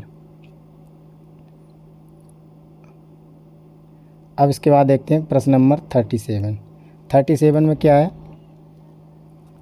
निम्नलिखित देशों पर विचार कीजिए। कजाकिस्तान और Kyrgyzstan, Tajikistan, Afghanistan, Turkmenistan, Uzbekistan. उपयुक्त में से कौन से मध्य एशियाई देश हैं, तो कौन से मध्य एशियाई देश हैं, तो इसमें कौन कौन से हैं, देखो ये सारे के सारे जो देश हैं ये मध्य एशियाई, मैंने एशिया मध्य के देश हैं। तो इसमें क्या, ऑप्शन नंबर सी सही है, इसमें सभी के सभी मध्य एशियाई देश हैं। अब वो क्वेश्चन नंबर 38। ठीक है, अब इसके बारे में देख लेते 38 के बारे में। इसमें क्या है, भारतीय राष्ट्रीय कांग्रेस जो एक दल है और इसमें स्थापना। ठीक है, भारतीय राष्ट्रीय कांग्रेस 1984 में हुआ था, यानी भारतीय राष्ट्रीय कांग्रेस जो है 1984 में, ऐसा कुछ नहीं है क्योंकि इसका सुमेल सही नहीं है, ये 1885 में इसकी स्थापना हुई थी, भारतीय राष्ट्रीय कांग्रेस की, इंडियन नेशनल कांग्रेस की। अब बहुजन समाज पार्टी 1885, ये भी गलत है। भारतीय जनता पार्टी ये सही है, ये जनसंघ के रूप में 1980 में कांग्रेस से अलग हुई थी। ठीक है, और कम्युनिस्ट पार्टी ऑफ इंडिया 1964 में, ये भी मार्क्सवादी। तो इसमें क्या 2 युग्म सुमेलित हैं। ठीक है, इसके बाद देखते हैं 39 मंडल आयोग के संबंध में निम्नलिखित कथनों पर विचार कीजिए। ठीक है, मंडल आयोग के संबंध में निम्नलिखित कथनों पर विचार कीजिए। अब मंडल आयोग भारत में पहला और एकमात्र आयोग है जिसने पिछड़े समुदाय के लिए आरक्षण की सिफारिश की है। ऐसा कुछ नहीं, ये गलत है। इसकी सिफारिशों को मोरारजी देसाई की जनता पार्टी द्वारा लागू किया गया, ऐसा भी नहीं है। तो यह क्या, ऑप्शन नंबर डी, ना तो 1 ना तो 2। अब प्रश्न नंबर 40 है। अब प्रश्न नंबर 40, निम्नलिखित कथनों पर विचार कीजिए। ठीक है, निम्नलिखित कथनों पर विचार कीजिए। नॉर्ड स्ट्रीम पाइपलाइन जलमग्न गैस पाइपलाइन है जो बाल्टिक सागर में होते हुए फिनलैंड के से रूस तक विस्तृत है। ठीक है, तो क्या है इसमें पश्चिमी रूस से लेकर पूर्वी जर्मनी तक इसमें क्या है लुम्बिन तक पहुंचती है, लेकिन इसमें क्या फिनलैंड की बात की गई तो इसमें ये गलत है। अब बाल्टिक सागर से पश्चिमी में स्वीडन जबकि उत्तर पूर्व में सीमा फिनलैंड में स्थित है, ये सही है। तो ऑप्शन नंबर 2 सही है, यानी बी सही है। अब इसके बाद देखते हैं हम प्रश्न नंबर 41। अब 41 नंबर, निम्नलिखित कथनों पर विचार कीजिए। ठीक है, निम्नलिखित कथनों पर विचार कीजिए। तो इसमें क्या है, इसमें पहले ये नीचे देख लिया अगर सही है गलत, इसमें कन्फ्यूजन हो जाती है। ठीक है, हाँ अगर एक आध क्वेश्चन हमसे गलत हो जाए तो आप कमेंट करके बता दिया करें और उससे हम देख लिया करेंगे। ठीक है, और थोड़ी हमारी भी हेल्प हो, आपकी भी हेल्प हो, क्योंकि हो सकता है 1-2-3 प्रश्न गलत हो सकते हैं, ऐसी कोई बात नहीं है, क्योंकि हमको भी सारी रटी नहीं रखी है। तो क्या है 41 नंबर, इसमें क्या है जो सामुदायिक, ठीक है, सामुदायिक सरकार में जो है सत्ता को विभिन्न सामाजिक समूहों के द्वारा साझा किया जा सकता है, ये सही है। संघीय प्रणाली में शक्तियों का विभाजन सरकार के विभिन्न स्तरों के मध्य होता है, ये भी सही है। तो ऑप्शन नंबर 1 और 2 दोनों ही कथन सही है, ऑप्शन नंबर सी सही है। अब देखते हैं प्रश्न नंबर 42, सिंधु जल संधि द्वारा निम्नलिखित में से किन नदियों का जल भारत को अन्न उपयोग में आमंत्रित किया जाएगा। ठीक है, तो इसमें क्या है भारत के लिए सिंधु जल जो सिंधु समझौता हुआ था, इसमें बताया गया था किस किस का, मतलब सिंधु नदी का 30% पानी भारत यूज करेगा और 70% जो पानी है वो पाकिस्तान यूज करेगा। ठीक है, तो इसमें क्या है, और रावी नदी का भारत 70% यूज करेगा, वो 30% यूज करेगा। ठीक है, और इसके बाद जो सतलज नदी का, इसका भी भारत 30% वो भारत 70% यूज करेगा और वो 30%, और ब्यास का। ठीक है, तो इसमें क्या 1 2 3 इतना है। ठीक है, तो ऑप्शन नंबर 3 4 6 सही है, मतलब ऑप्शन नंबर सी सही है, 3 4 6 कथन सही है। अब प्रश्न नंबर 43, कभी कभी समाचारों में उल्लेख किया जाने वाला शब्द डेनिस बार्ब से संबंधित है। अब डेनिस बार्ब जो है वो क्या है, डेनिस बार्ब जो है स्वच्छ जल में रहने वाली एक मछली की प्रजाति है। ठीक है, क्या स्वच्छ जल में रहने वाली एक मछली की प्रजाति है। ठीक है, इसे वन्यजीव संरक्षण संशोधन विधेयक 2021 की अनुसूची नंबर 1 में शामिल किया गया है। ठीक है, तो इसका है। अब देखते हैं प्रश्न नंबर 44, इसमें क्या लिखा, शक्ति के विभाजन के संदर्भ में निम्नलिखित कथनों पर विचार कीजिए। ठीक है, तो शक्ति का विभाजन लोकतंत्र के लिए अच्छा है, ठीक है, ये सही है। अगर एक के हाथ में अगर शक्ति सारी आ जाएगी तो वो दुरुपयोग कर सकता है। यह सामाजिक समूहों के बीच टकराव की संभावनाओं को कम करने में मदद करता है, ये दोनों ही ऑप्शन सही है इसके। ठीक है, अब इसके बाद देखते हैं टीपू सुल्तान के संबंध में निम्नलिखित कथनों पर विचार कीजिए। इसे मैसूर टाइगर के रूप में जाना जाता था, ठीक है, क्योंकि यह मैसूर का ही राजा सुल्तान था। अब श्रीरंगपट्टनम में जैकोबिन क्लब की स्थापना में उनका महत्वपूर्ण योगदान था, ये भी सही है। तो 1 और 2 दोनों ही सही है। अब 46,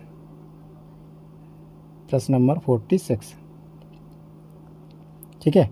अब इसके बाद देखते हैं 40, सल्फर डाइऑक्साइड के संबंध में निम्नलिखित कथनों पर विचार कीजिए।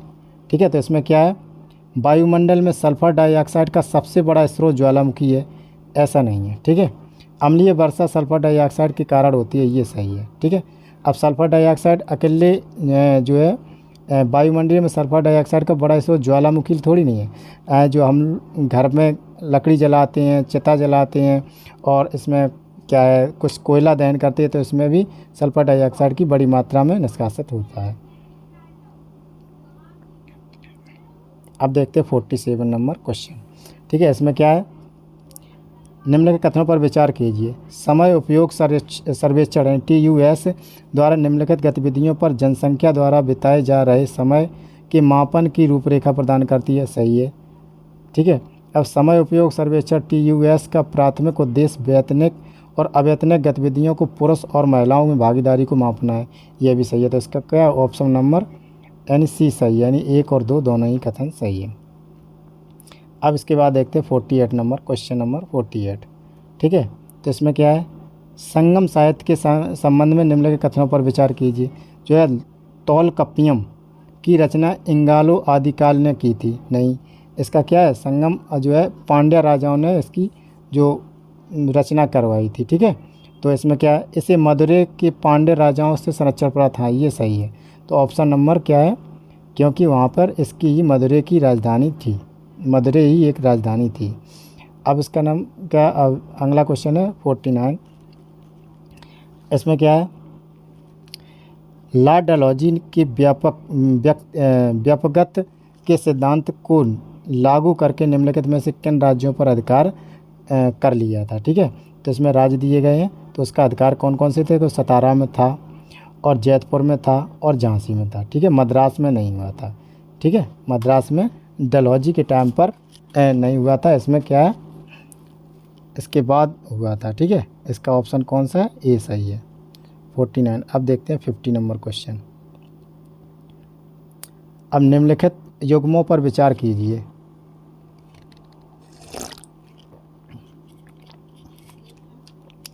निम्नलिखित कथनों पर विचार कीजिए। ठीक है, इसमें क्या, BR अम्बेडकर संविधान सभा के अध्यक्ष थे, क्या प्रारूप समिति के अध्यक्ष थे। ठीक है, ये ऑप्शन क्या है, गलत है, क्योंकि BR अम्बेडकर प्रारूप समिति के अध्यक्ष थे। तो इसमें क्या, ये देखने कितने युग्म सही है, तो एक तो गलत है। राजेंद्र प्रसाद प्रारूप समिति, ये भी गलत है। ठीक है, अब सोमनाथ लाहिड़ी संविधान सभा में भारतीय कम्युनिस्ट पार्टी के प्रतिनिधि थे, ये भी सही है। जयपाल सिंह आदिवासी महासभा से संस्थापक अध्यक्ष है। ठीक है, तो इसमें क्या, केवल 2 युग्म सही है। अब इसमें क्या, 51 नंबर प्रश्न नंबर 51 है, जो निम्नलिखित में से किस मंत्रालय और संस्थान में पढ़े भारत अभियान की शुरुआत की है। ठीक है, इसमें क्या, पढ़े भारत अभियान की शुरुआत किया, तो पढ़े भारत अभियान की कहाँ से, शिक्षा ही मंत्रालय शुरू करेगा। ठीक है, तो इसके बाद प्रश्न नंबर 52 है, निम्नलिखित में से कौन सा या कौन सी फसल से कटाई का त्यौहार यानी संबंधित त्यौहार है, जो कटाई से संबंधित त्यौहार है। ठीक है, तो कौन सा है कटाई से संबंधित त्यौहार है, इसमें देखते हैं।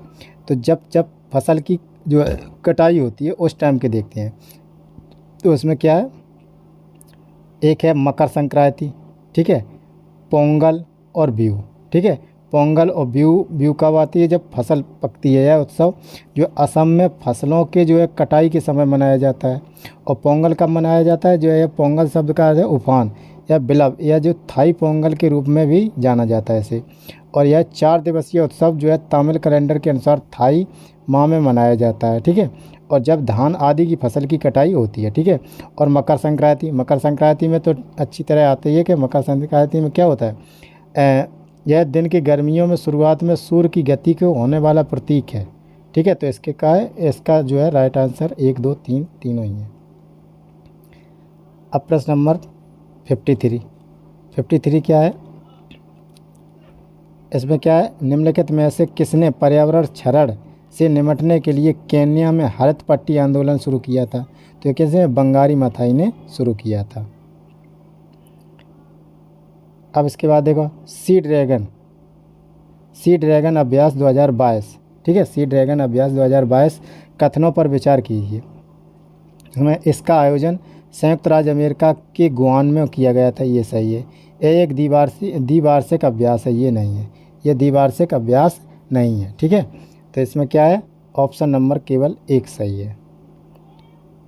अब देखते हैं 55 नंबर क्वेश्चन। इसमें निजता के अधिकार के संबंध में, निजता का प्राइवेसी के अधिकार के संबंध में जो निम्नलिखित में से कौन से कथन सही है। ठीक है, निम्नलिखित में से कौन से कथन सही है। अब संविधान, भारतीय संविधान के अनुच्छेद जो 17 में निजता का अधिकार है, जी नहीं, 17 में क्या है, आर्टिकल 17 में अस्पृश्यता का अंत यानी अनटचबिलिटी का अंत दिया गया है। इसके पुट्ट स्वामी बनाम भारत संघ मामले में 2017 में निजता के अधिकार का मौलिक अधिकार के घोषित किया गया। हाँ, ये सही है। ठीक है, इसका राइट आंसर है केवल 2 यानी बी ऑप्शन। अब इसके बाद देखते हैं प्रश्न नंबर 56। अब 56 में क्या है, मानव विकास सूचकांक। मानव विकास सूचकांक के संबंध में निम्नलिखित कथनों पर विचार कीजिए। मानव विकास सूचकांक, ठीक है, तो मानव विकास सूचकांक में निम्नलिखित कथनों पर विचार किया। मानव विकास सूचकांक जो SDI एक सांख्यिकीय उपकरण है जिसका उपयोग किसी देश के समग्र उपलब्धि को केवल सामाजिक आयामों में मापने हेतु किया जाता है। ये नहीं है, ठीक है, केवल सामाजिक हेतु नहीं, इसमें ह्यूमन राइट जो ह्यूमन डेवलपमेंट सूचकांक है इसमें हर चीज़ देखी जाती है। इसमें अस्पताल की पहुंच, बाज़ार की पहुंच, सड़क सुरक्षा, पर्सनल इनकम, तो क्या ये सब देखी जाती है इसमें। ठीक है, इसमें केवल लगा है तो इसके लिए ये गलत हो जाएगा। अब इसके बाद देखते हैं, वर्ष 1990 में इसे पाकिस्तानी अर्थशास्त्री महबूब उल हक द्वारा प्रस्तुत किया गया था। ये सही है, तो क्या ऑप्शन नंबर बी सही है, केवल 2। अब 57 नंबर क्वेश्चन है, इसमें क्या है, निम्नलिखित कथनों पर विचार कीजिए। ठीक है, निम्नलिखित कथनों पर विचार किए। जो ओपन सोर्स सॉफ्टवेयर को सोर्स कोड के साथ वितरित किया जाता है, बिल्कुल सही है। जब भी आप ओपन सोर्स सॉफ्टवेयर खोलते हैं तो उसका हम सोर्स कोड उसे हम देख सकते हैं। ठीक है, अब क्लोज सोर्स जो है सॉफ्टवेयर को यूजर सोर्स कोड की कॉपी कर सकते हैं, ये नहीं है। ठीक है, उसका कॉपी हम नहीं कर सकते, सिर्फ ओपन सोर्स का कॉपी कर सकते हैं। ठीक है, तो इसका ऑप्शन नंबर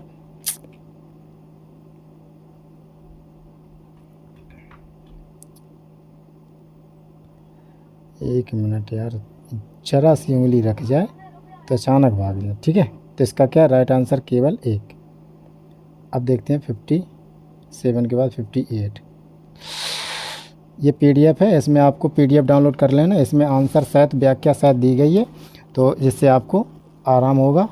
और अगर आपको PDF नहीं मिलता तो आप कमेंट कर दीजिए, हम आपको टेलीग्राम चैनल का लिंक दे देंगे, वहाँ से आप डाउनलोड कर लेंगे।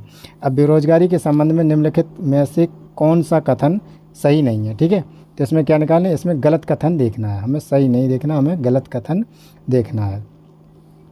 तो गलत कथन क्या है, संरचनात्मक बेरोजगारी बाजार में उपलब्ध नौकरी और श्रमिकों के बेमेल कौशल के उत्पन्न होती है। ठीक है, और हमें गलत देखना है। ठीक है, ये तो सही है। तकनीकी जो है बेरोजगारी प्रौद्योगिकी में परिवर्तन के कारण नौकरियों में होने वाला नुकसान है, ये भी सही है।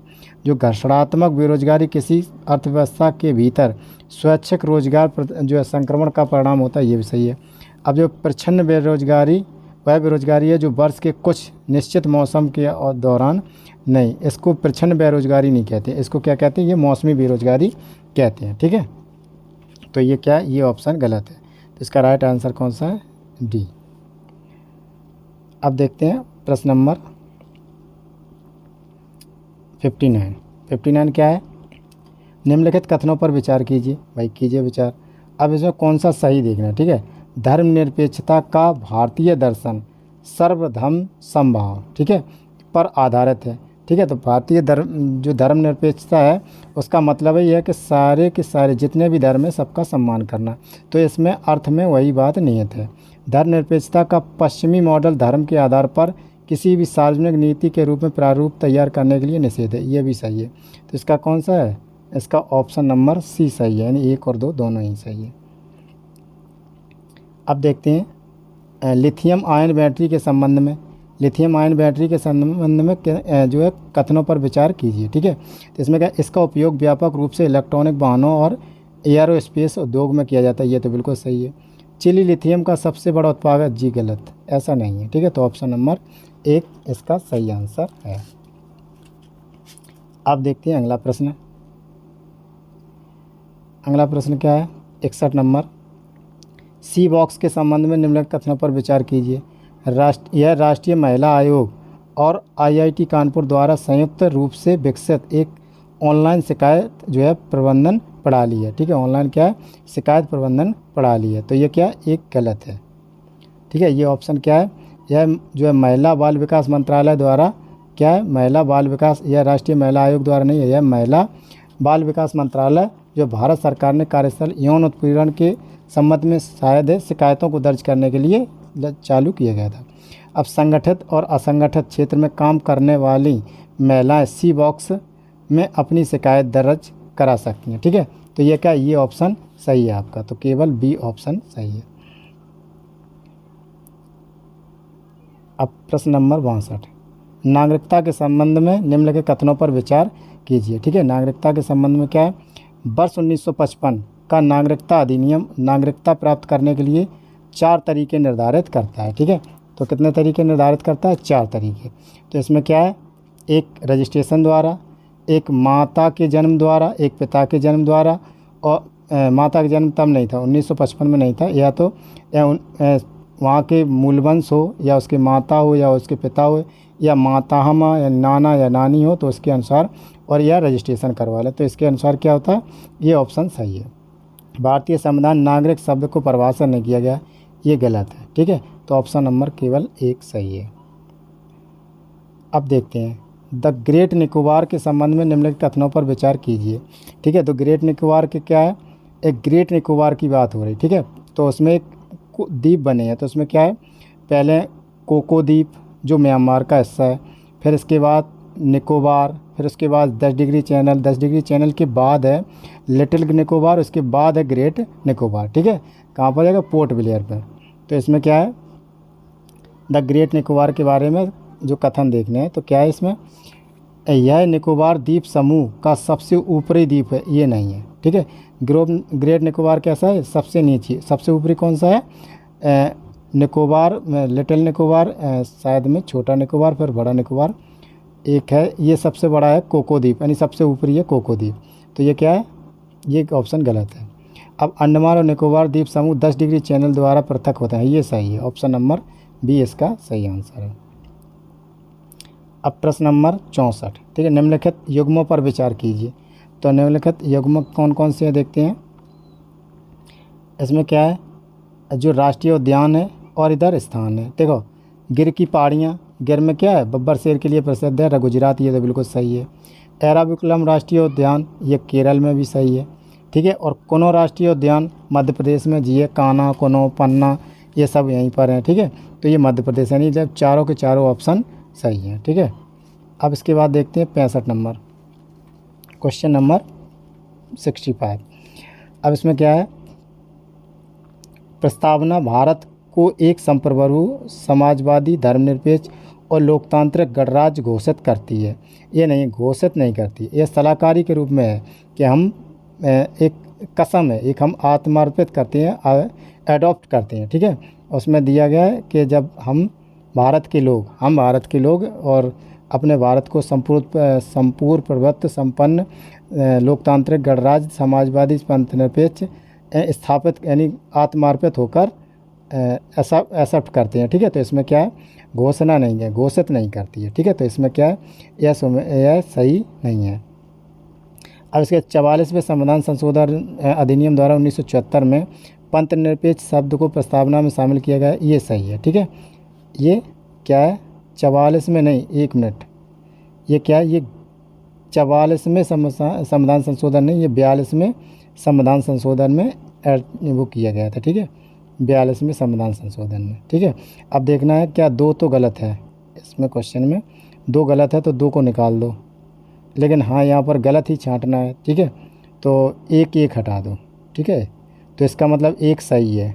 ठीक है, तो घोषित करती है, इसमें कुछ शब्द हो सकता है, लेकिन 1 सही है, तो हटाएं। अब इसके बाद भारतीय जो समाजवाद का उद्देश्य सभी निजी संपत्ति को समाप्त करना, ऐसा कुछ नहीं है, क्योंकि हमारा देश कैसा है, एक तरीक़ा से समाजवादी है, ना तो पूर्णतः समाजवादी है, ना तो पूर्णतः पूंजीवादी है। ठीक है, ये क्या है, बीच में है, तो थोड़ा समाजवादी मॉडल और थोड़ा समानता का मॉडल। अब देखें प्रश्न नंबर 66, इसमें क्या है, तेल रिसाव से समुद्री स्तनधारियों जो है अल्पताप हाइपोथर्मिया हो सकता है, ये सही है। जल की सतह पर मौजूद तेल को भौतिक रूप से अलग करने के लिए इसमें जो है स्कीमर का उपयोग किया जाता है, ये भी सही है। तो ऑप्शन नंबर 1 और 2 दोनों ही सही है, ऑप्शन नंबर 3 सही है, सी सही है। अब प्रश्न नंबर 67, इसमें क्या है, निम्नलिखित कथनों पर विचार कीजिए। भारतीय संविधान का अनुच्छेद 44 जी समान नागरिक संहिता का संबंध करता है, ये सही है बिल्कुल। ठीक है। भारत में आपराधिक कानून एक समान है, ठीक है। तो इसमें क्या है, 1 और 2 दोनों ही सही है। अब प्रश्न नंबर 68 देखते हैं। 68 क्या है, निम्नलिखित कथनों पर विचार कीजिए। ठीक है, निम्नलिखित पर विचार कीजिए। अनुच्छेद 14 में क्या है, विधि के समक्ष समता का अधिकार। ठीक है। और अनुच्छेद 41 और 12 राज्य की परिभाषा बताता है। ठीक है। और अनुच्छेद 41 जो कामगार हैं उसमें समान मजदूरी और समान की बात करता है। ठीक है। और ये है 23 जो है, शायद ध्यान है कि उसमें जो 22 और 23 जो होता है उसको क्या बोलते हैं, निवारक निरोध कानून के तहत, यानी प्रिवेंटिव डिटेंटिव के रूप में, यानी शक के दायरे में उसको गिरफ्तार करना के बारे में बात करता है। ठीक है। तो इसमें क्या करना है, उपयुक्त में से भारतीय संविधान के कितने अनुच्छेद मानव अधिकार प्रावधानों की सार्वभौम घोषणा में निर्धारित मूल्यों को संरक्षित करते हैं। ठीक है। तो इसमें क्या है, 3 अनुच्छेद करते हैं। ठीक है। एक 14 और एक 12 को तो कोई काम ही नहीं है, 23 और 41। ठीक है। तो ये क्या है, सी। 12 में सिर्फ तो परिभाषा दी गई है, राज्य की परिभाषा, इससे कुछ नहीं है। तो इसमें क्या है, अब देखते हैं अगला क्वेश्चन। अगला क्वेश्चन है 69 क्या है, अब इसमें देखते हैं 69 नंबर क्या है, ईस्टर्न स्वैम्प डियर के संबंध में निम्नलिखित कथनों पर विचार कीजिए। ईस्टर्न स्वैम्प जो है डियर जो केवल नेपाल और भूटान में पाया जाता है। ठीक है। ये क्या है, हिरन है, ये कहाँ, केवल नेपाल और भूटान में पाया जाता है। अब IUCN की रेड लिस्ट में इसे सुभेद जो श्रेणी में शामिल किया गया, नहीं किया गया है। ठीक है। तो इसमें क्या, केवल एक ऑप्शन सही है, क्योंकि इसे वल्नरेबल में नहीं किया गया, इसको क्रिटिकल एंडेंजर में शामिल किया गया है। अब देखते हैं प्रश्न नंबर 70। निम्नलिखित कथनों पर विचार कीजिए। ठीक है। क्या है इसमें, अब इसके बाद देखते हैं, भारत में EWS के लिए 10% आरक्षण का प्रावधान केवल भारतीय संविधान के अनुच्छेद 16 के संशोधन करके किया गया था, नहीं, ऐसा कुछ नहीं है। 16 में संशोधन करने के लिए क्या है, 16 में तो उसमें होता है जब नौकरी में या सामान में कोई रिजर्वेशन दिया जाता है। ठीक है। और पदोन्नति में रिजर्वेशन दिया जाता है, ऐसी बात होती है। ठीक है। तो ये किसके तहत किया गया था, ये DPSP के तहत किया गया था, ये एक ऑप्शन गलत है। ठीक है। अब क्रीमी लेयर एक ऐसी अवधारणा है जिसमें निर्धारित होने वाली सीमा के दायरे में OBC आरक्षण प्राप्त है, हाँ ये सही है। उन्होंने बता दिया क्रीमी लेयर को छोड़कर बाद बाकी जितने भी जनरल कैटेगरी के हैं वो OBC के अंतर्गत आ सकते हैं। अब प्रश्न नंबर 71। अब 71 को देखते हैं। इसमें क्या है, प्रत्येक निम्नलिखित कथनों पर विचार कीजिए। इसमें क्या है, प्रत्येक संसदीय बैठक का पहला घंटा प्रश्नकाल के लिए निर्धारित है, बिल्कुल सही है। पहला घंटा क्या है, प्रश्नकाल के लिए ही निर्धारित है।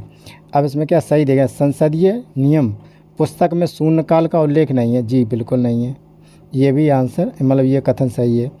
उसमें क्या है, शून्यकाल का कोई नहीं है, परंपरा चली आ रही है। प्रश्नकाल में 3 प्रकार के प्रश्न पूछे, जी ठीक है, तारांकित, अतारांकित और थोड़े लिखित। ठीक है। तो 1, 2 और 3 सही है। अब देखते हैं प्रश्न नंबर 72। उचित और लाभकारी मूल्य जो है FRB के संबंध में निम्नलिखित कथनों पर विचार कीजिए। ठीक है।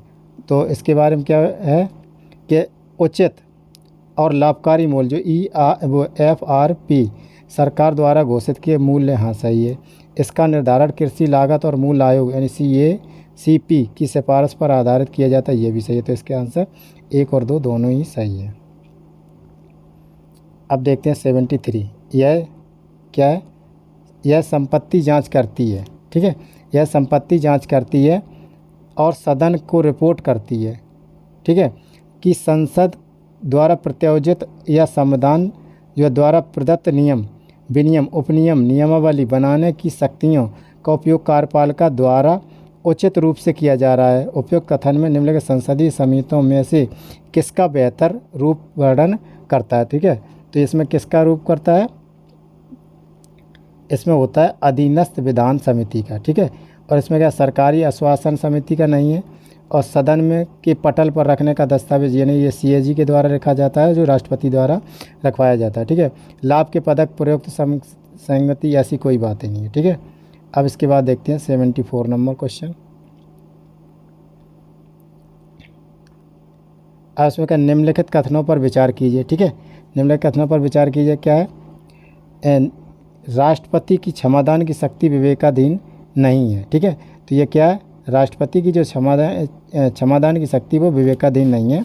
ठीक है, विवेकाधीन की मतलब होती है, विवेकाधीन शक्ति उसकी कौन सी होती है, जो उसको पॉकेट बोलते, वो क्या करता है, वो साइन ना करने के लिए या लौट आर दे, या वो उसको ध्यान नहीं आ रहा तो उसको क्या करते हैं, उसको बोलते हैं जैसे पॉकेट वीटो। हाँ, वीटो पावर, ये वीटो पावर क्या होती है, विवेकाधीन शक्ति होती है। ठीक है, जो इसमें पॉकेट वीटो होती है और अविलंब वीटो होती है, तो ये क्या है, ये विवेकाधीन शक्ति है। ये कौन सी है, जो राष्ट्रपति की क्षमादान की शक्ति है, ये कौन सी है, ये एक जुडिशरी शक्ति है। ठीक है, न्यायिक शक्ति है।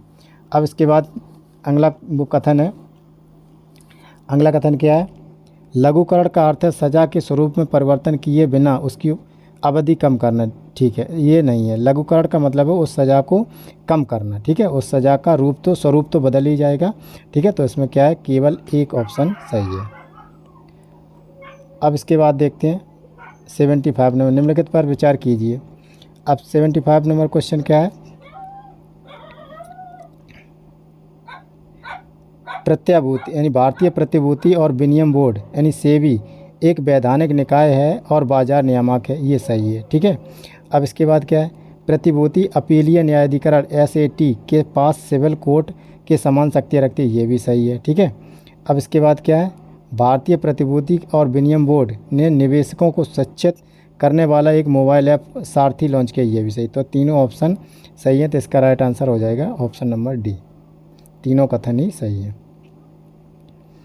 अब 76 है, 76 क्या है, उत्तर से दक्षिण दिशा की ओर निम्नलिखित स्थानों में अवस्थित सही क्रम निकालिए। ठीक है, सही क्रम उत्तर से दक्षिण मतलब ऊपर से नीचे की ओर। ठीक है, अब इसमें देखते हैं क्या है,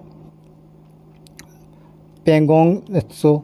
तो पेंगोंग त्सो कहाँ पर है, पेंगोंग त्सो जो है उत्तर से नहीं है, ये कौन सी जगह पर है, ये सबसे लास्ट में है। ठीक है, और इसके बाद गोगरा, गोगरा भी नहीं है। इसमें क्या है, काराकोरम दर्रा है, ये देखा, काराकोरम दर्रा कहाँ है, सबसे ऊपर है, जो कहाँ पर है, ट्रांस हिमालय का हिस्सा है। ठीक है, अब इसके बाद है दौलत बेग ओल्डी। ठीक है, दौलत बेग ओल्डी क्या है, नीचे वाली चीज़ है। ठीक है, इसमें क्या है, दूसरे नंबर पे, पहले नंबर पे ये, उत्तर में दूसरे नंबर पे ये। ठीक है, अब ये 2 4 3 4 3 किसी में ले, हाँ ये है, तो इसके बाद 2 देख लो और 2 गोगरा और पतसांग, ये हो गया पेंगोंग उत्सव। अब देखते हैं 77 नंबर। ठीक है, इसमें क्या है, मंत्रिपरिषद के संबंध में निम्नलिखित कथनों पर विचार कीजिए। तो इसमें सामूहिक उत्तरदायिता कैबिनेट की एकजुटता के सिद्धांत पर आधारित है, ये सही है। व्यक्तिगत उत्तरदायिता का सिद्धांत अनुच्छेद 75 में है, तो इसका क्या है, ऑप्शन नंबर 1 और 2 दोनों ही सही है। अब 78 नंबर क्वेश्चन है, निम्नलिखित कथनों पर विचार कीजिए। ठीक है, तो निम्नलिखित कथनों पर विचार कीजिए। क्या है, जो पैसिफिक रिंग ऑफ फायर, जो पैसिफिक सागर में जो पैसिफिक रिंग ऑफ फायर, जैसे जो प्रशांत रिम या जो सरकम पैसिफिक बेल्ट भी कहा जाता है, जो प्रशांत महासागर का ऐसा क्षेत्र है जहाँ अधिकांश सक्रिय ज्वालामुखी और भूकंप रिकॉर्ड किए जाते हैं। ठीक है, इसके बारे में तो ये क्या है, बेल्ट भी कहा जाता है। ठीक है, तो ये बेल्ट कहा जाता है, ये का ऑप्शन सही है। किसको, पैसिफिक रिंग ऑफ फायर को बेल्ट भी कहा जाता है। अब न्यूजीलैंड में माउंट रूपावेहू, जो है माउंट रूपावेहू रिंग ऑफ फायर में अत्यधिक सक्रिय ज्वालामुखी है, जी बिल्कुल सही है। ठीक है, क्या 1 और 2 दोनों ही ऑप्शन, इन दोनों ही कथन सही है, ऑप्शन नंबर सी सही है। निम्नलिखित कथनों पर विचार कीजिए।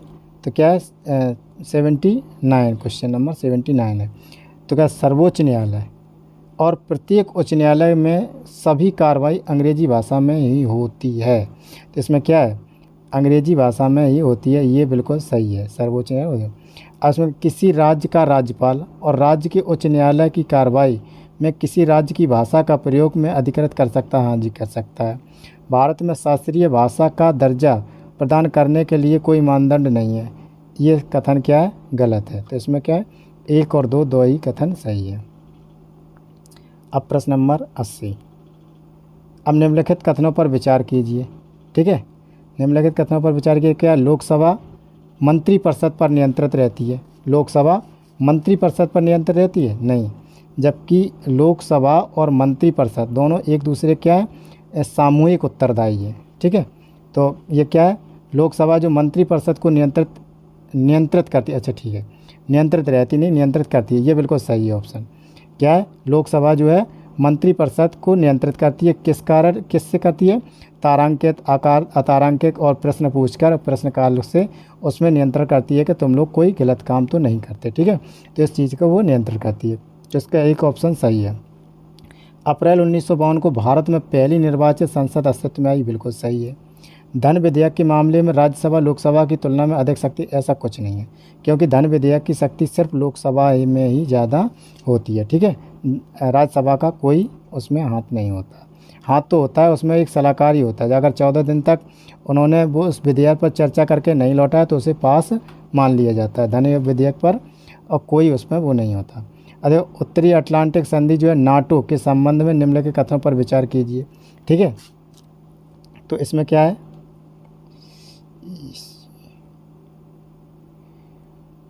नाटो पर वह उत्तरी अटलांटिक जो संधि है संगठन 1949 में अस्तित्व में आई। ठीक है, तो ये क्या है, ये सही है, 1949 में अस्तित्व में आई। ठीक है, और कितने सदस्य थे उस टाइम? उस समय 30 देश शामिल थे, इसमें केवल 30 देश शामिल थे। अब इसमें क्या है, इसमें ग्रीस और तुर्की वर्ष 1952 और फेडरल रिपब्लिक ऑफ जर्मन जो पश्चिमी जर्मन को वर्ष 1955 में शामिल किया गया था। ठीक है, तो इसमें कब आए थे? 1952-1955 में आए थे, तो इसका ये भी कथन सही है। वर्सा पैक्ट पर 6 पूर्वी जो यूरोपीय देशों के बीच हस्ताक्षर हुए थे। ठीक है, तो इसमें क्या, ये सही नहीं है, क्योंकि इसमें क्या, जो इसमें सोवियत संघ के जो 7 यूरोपीय देश थे, इसमें कितने के 6 दिए गए, इसमें 7 यूरोपीय देश थे, और 7 कौन कौन से थे? चेकोस्लोवाकिया, अल्बानिया, बुल्गारिया, पूर्वी जर्मनी, हंगरी और रोमानिया, पोलैंड, ये 7 यूरोपीय देश थे। तो इसमें क्या, 1 और 2, 2 ही सही है। तो इसका ऑप्शन कौन सा सही है? 1 और 2, 2, केवल 1 सही। ठीक है, अब इसके बाद देखते हैं अगला प्रश्न कौन है। अगला प्रश्न है 82। राष्ट्रीय सौर ऊर्जा संस्थान के संदर्भ में निम्नलिखित कथनों पर विचार कीजिए। जो राष्ट्रीय सौर ऊर्जा संस्थान है उसके बारे में विचार कीजिए। तो क्या है, राष्ट्रीय सौर ऊर्जा संस्थान पर्यावरण, वन और जलवायु परिवर्तन मंत्रालय के तहत स्थापित एक विशेष स्वायत्त है, ऐसा कुछ नहीं है। ठीक है, तो ये क्या है, यह अनुसंधान एवं विकास, सौर घटक परीक्षण और प्रमाणन, जो क्षमता निर्माण और उत्पादों के अनुप्रयोग तथा उस पर विकास हेतु अधिदेशित करता है, ये सही है। ऑप्शन नंबर 2 सही है। अब इसमें क्या है, उदारवाद के संबंध में।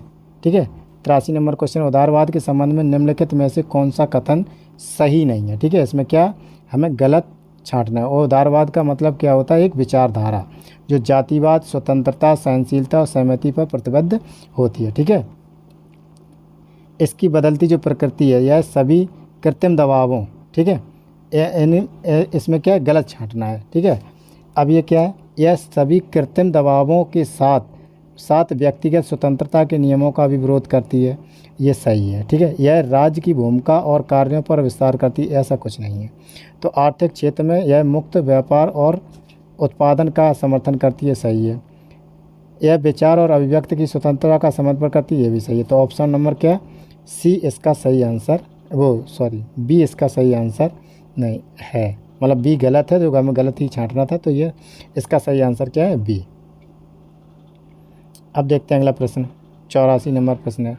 इसमें परमाणु अप्रसर संधि NPT के संबंध में निम्नलिखित कथनों पर विचार कीजिए। NPT का उद्देश्य परमाणु हथियार और हथियार को प्रौद्योगिकी के प्रसार को रोकना है, बिल्कुल सही है। इस संधि से बाहर होने वाला एकमात्र देश उत्तर कोरिया है, दोनों ही। ठीक है, तो इसके ऑप्शन कौन से, दोनों ही सही है। अब देखते हैं 85 नंबर क्वेश्चन, इसमें क्या है, निम्नलिखित में से कौन सा संगठन वैश्विक जोखिम रिपोर्ट को प्रदर्शित करता है? तो वैश्विक जोखिम रिपोर्ट का एक विश्व आर्थिक मंच द्वारा क्या किया जाता है, एक वार्षिक रिपोर्ट का वो किया जाता है। ठीक है, तो विश्व आर्थिक मंच एक सही है। ठीक है, क्योंकि विश्व आर्थिक मंच जो अभी अभी पढ़ा था उसके ही द्वारा, और विश्व बैंक के बारे में भी हमने पढ़ा था, और विश्व व्यापार बैंक के बारे में, और अंतर्राष्ट्रीय मुद्रा कोष के भी बारे में पढ़ा था। तो अब देखते हैं 86 नंबर क्वेश्चन। 86 नंबर क्या है? दक्षिण पूर्व एशियाई देशों का संगठन जो है एशियन के संदर्भ में निम्नलिखित कथनों पर विचार कीजिए। आसियान को वर्ष 1967 में 5 देशों द्वारा स्थापित किया गया था, ये सही है। ठीक है, ये ऑप्शन सही है। अब आसियान क्षेत्रीय मंच ARF इंडो पैसिफिक में सुरक्षा वार्ता का एक महत्वपूर्ण मंच है, ये भी सही है। तो इसके आंसर क्या है? 1 और 2 दोनों ही सही है। अब निम्नलिखित कथनों पर विचार कीजिए। तो ये कौन सा है? 87 नंबर क्वेश्चन है। इसमें क्या है? दक्षिण एशियाई क्षेत्रीय सहयोग संगठन जो है सार्स, ठीक है, दक्षिण एशियाई सहयोग संगठन है, की स्थापना 8 दिसंबर 1985 में ढाका में सार्क चार्टर पर हस्ताक्षर के साथ की गई थी, ये सही है ऑप्शन। ठीक है, अब इसके बाद क्या है? मॉरिशस सार्क का पर्यवेक्षक है, ये भी सही है। तो इसमें दक्षिण एशियाई मुक्त व्यापार क्षेत्र जो है साफ्टा सार्क के मुक्त व्यापार व्यवस्था करता है, ये भी सही है। तो ऑप्शन नंबर डी इसका सही है। अब देखते हैं प्रश्न नंबर 88। 88 में कहा है निम्नलिखित कथनों पर विचार की। वस्तु एवं सेवा कर परिषद जो है परिषद केंद्र और राज्यों को एक संयुक्त मंच है, ये बिल्कुल सही है। ठीक है, अब केंद्रीय वित्त मंत्री GST परिषद का अध्यक्ष होता है, ये भी सही है। GST परिषद की प्रत्येक माह में कम से कम एक बैठक होती है, ऐसा नहीं है। ठीक है, कम से कम एक बैठक प्रत्येक माह में नहीं है, इसका प्रावधान है कि कम से कम जो है क्या बोलते हैं उसको, लगभग, यानी 2 सही है। तो इसका क्या होगा? शायद है, ध्यान नहीं आ रहा। कम से कम साल में एक बार है, कम से कम साल में एक बार बैठक हो सकता है। तो इसमें क्या है? साल में एक बार बैठक कम से कम, इस ऑप्शन में थोड़ा गड़बड़ी है। ठीक है, तो इसको हम 1 और 2 सही मान के चलते हैं। अगर हो सकता है तो 1, 2, 3 या डी हो सकता है। ठीक है, तो इसमें आप उसको देख लेना, हम भी देख लेंगे, अगर होगा गलत तो हम बताएंगे। निम्नलिखित कथनों पर विचार कीजिए। तो इसमें क्या है? इलेक्ट्रॉनिक वोटिंग मशीन के बारे में। इलेक्ट्रॉनिक वोटिंग मशीन EVM को क्षारीय बैटरी द्वारा संचालित किया जाता है। ठीक है, किसके द्वारा? क्षारीय बैटरी द्वारा संचालित किया जाता है। पहली बार EVM का इस्तेमाल गोवा विधानसभा चुनाव में किया गया था। ठीक है, तो इसके शायद है दोनों ही ऑप्शन सही है। इसके क्या? दोनों ही ऑप्शन सही है, 1 और 2। अब निम्नलिखित का मिलान कीजिए। इसमें दिए गए नेता और इधर पार्टी। ठीक है, तो नेता और पार्टी दिए गए हैं। तो इसमें क्या है?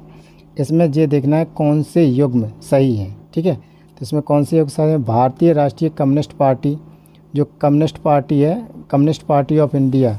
ठीक है, तो इसमें कौन से दिए गए हैं? SA डांगे। ठीक है, तो इसमें क्या है? SA Dange.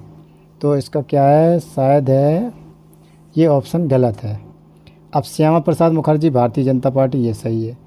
Meenu Masani socialist party, Ashok Mehta स्वतंत्र पार्टी। तो इसमें क्या? 2 ऑप्शन 2 युग्म सुमेलित है। अब देखते हैं 91 नंबर क्वेश्चन नंबर 91। इसमें निम्नलिखित युग्मों पर विचार कीजिए। अभ्यास और संबंधित देश, जो युद्ध अभ्यास हुए हैं वे कौन कौन से युद्ध अभ्यास हुए हैं। ठीक है, अब किसमें है? सबसे पहले देखते हैं संप्रीति अभ्यास, जो भारत और बांग्लादेश के बीच हुआ, ये बिल्कुल सही है। ठीक है, अब जो है नोमैडिक एलिफेंट अभ्यास, ये किसके बीच हुआ है? भारत और मंगोलिया के बीच हुआ है। ठीक है, तो ये क्या है? ये भी सही है। अब इंद्र क्या है? इंद्र किसके अंतर्गत हुआ है? ये भारत और रूस के बीच में होने वाला। ठीक है, क्या है? भारत और रूस के बीच में होने वाला एक वो है युद्ध अभ्यास। अब शक्ति क्या? फ्रांस और भारत और फ्रांस के बीच। तो इसमें क्या है? चारों के चारों ही ऑप्शन सही है। अब देखते हैं 92 नंबर क्वेश्चन।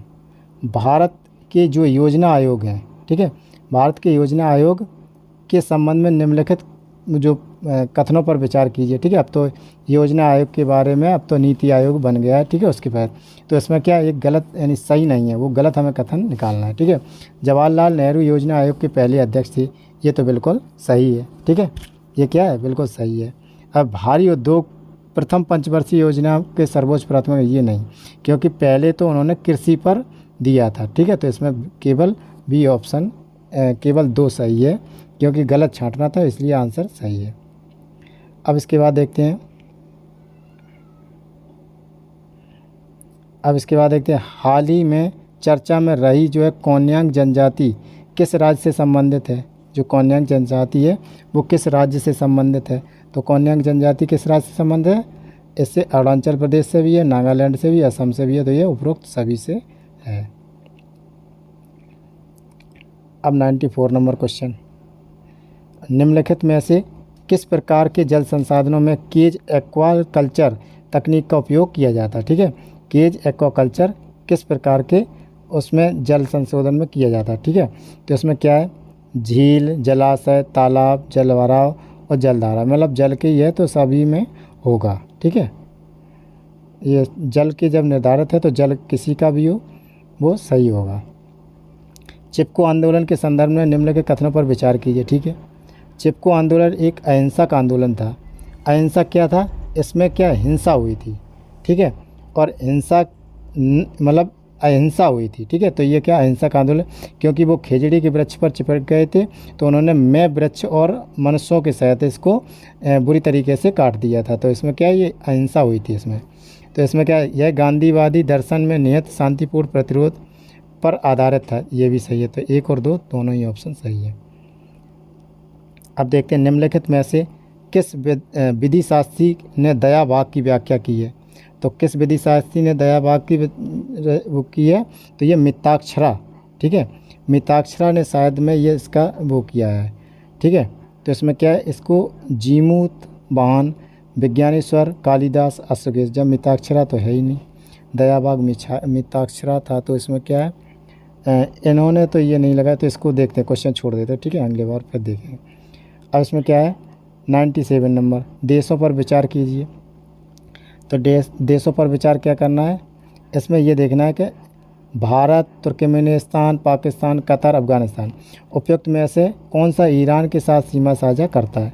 तो उपयुक्त कौन से ईरान के साथ साझा करता है, 2 नंबर तुर्कमेनिस्तान करता है, और 3 पाकिस्तान करता है, और 5 नंबर अफगानिस्तान करता है। ठीक है, तो केवल डी ऑप्शन सही है।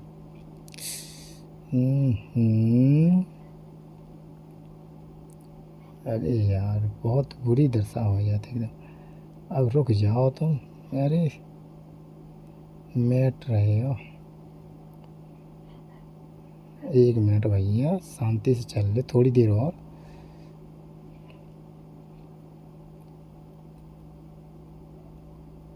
इसमें ये आंसर शीट भी दी गई है। जब आप लोग डाउनलोड करेंगे तो इसमें क्या होता है, आप लोग इसको आंसर देख करके इसको सॉल्व करना। और हमने भी एक बार देखे थे।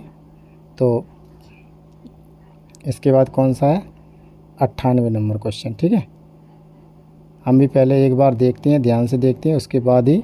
और कुछ हो सकता है कि ये सोचते हैं कि कोई गलती ना हो, जब तक हम देख लें तो ये क्या होता है, ये तो हमारे हाथ में है कि हम देख लें, लेकिन अगर गलती हो गई तो उसमें ज़्यादा वो होती है। ठीक है, तो इसमें क्या है 97 नंबर क्वेश्चन था। ठीक है, हाँ 97 हो गया था। तो इसके बाद क्या है 98 नंबर, जल अधिनियम 1974। ठीक है, तो इसमें क्या है, एक कथनों पर विचार कीजिए। जो इसमें क्या है, जल अधिनियम 1974 सही है, वन अधिनियम 1980 सही है, वायु अधिनियम 1981 सही है, जैव विविधता अधिनियम 2002 सही है। तो इसमें क्या चारों के चारों ऑप्शन सही हैं। ठीक है, अब इससे देखते हैं 99, प्रश्न नंबर 99 क्या है, निम्नलिखित कथनों पर विचार कीजिए। तिब्बती बौद्धों के अनुसार दलाई लामा रत्न संभाग का प्रतीक था। ये नहीं है। ठीक है, ये गलत है।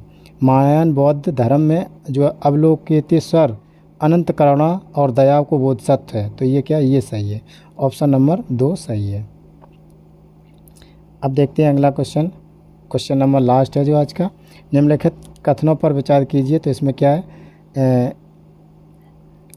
आर्सेनिक, लेड और सेलेनियम और मरकरी जो कोल ऐश में उपयुक्त होने वाली यानी कौन सी भारी धातु में पाई जाती है। तो इसमें सभी की सभी चारों धातु में पाई जाती है। ठीक है, तो इस प्रकार ये आज यूपीएससी आईएएस का जो है आज एक टेस्ट सीरीज कंप्लीट हो गई। ठीक है, अब क्रमबद्ध एक दिन करके आपको रोज़ एक टेस्ट सीरीज मिलती जाएगी।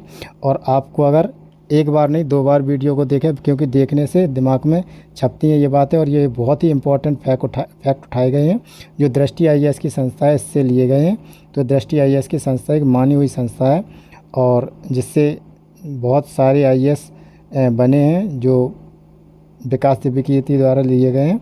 तो उनकी ये टेस्ट सीरीज़ है, तो विकास दिव्य कीर्ति द्वारा उनको प्रशिक्षण किया गया है और ये क्या है, उनके ही द्वारा ये बनाई गई टेस्ट सीरीज़ है। तो इससे आप क्या करेंगे, इसको आप पीडीएफ चाहिए तो पीडीएफ डाउनलोड कर लें और डाउनलोड करने के बाद इससे अच्छी तरह से आप एक बार रिवाइज कर लें और एक बार वीडियो देख लें, तो आपको ये प्रश्न और फैक्ट जो है दिमाग में छप जाएंगे। ठीक है, तो इसी के साथ ये वीडियो समाप्त करते हैं। नमस्कार।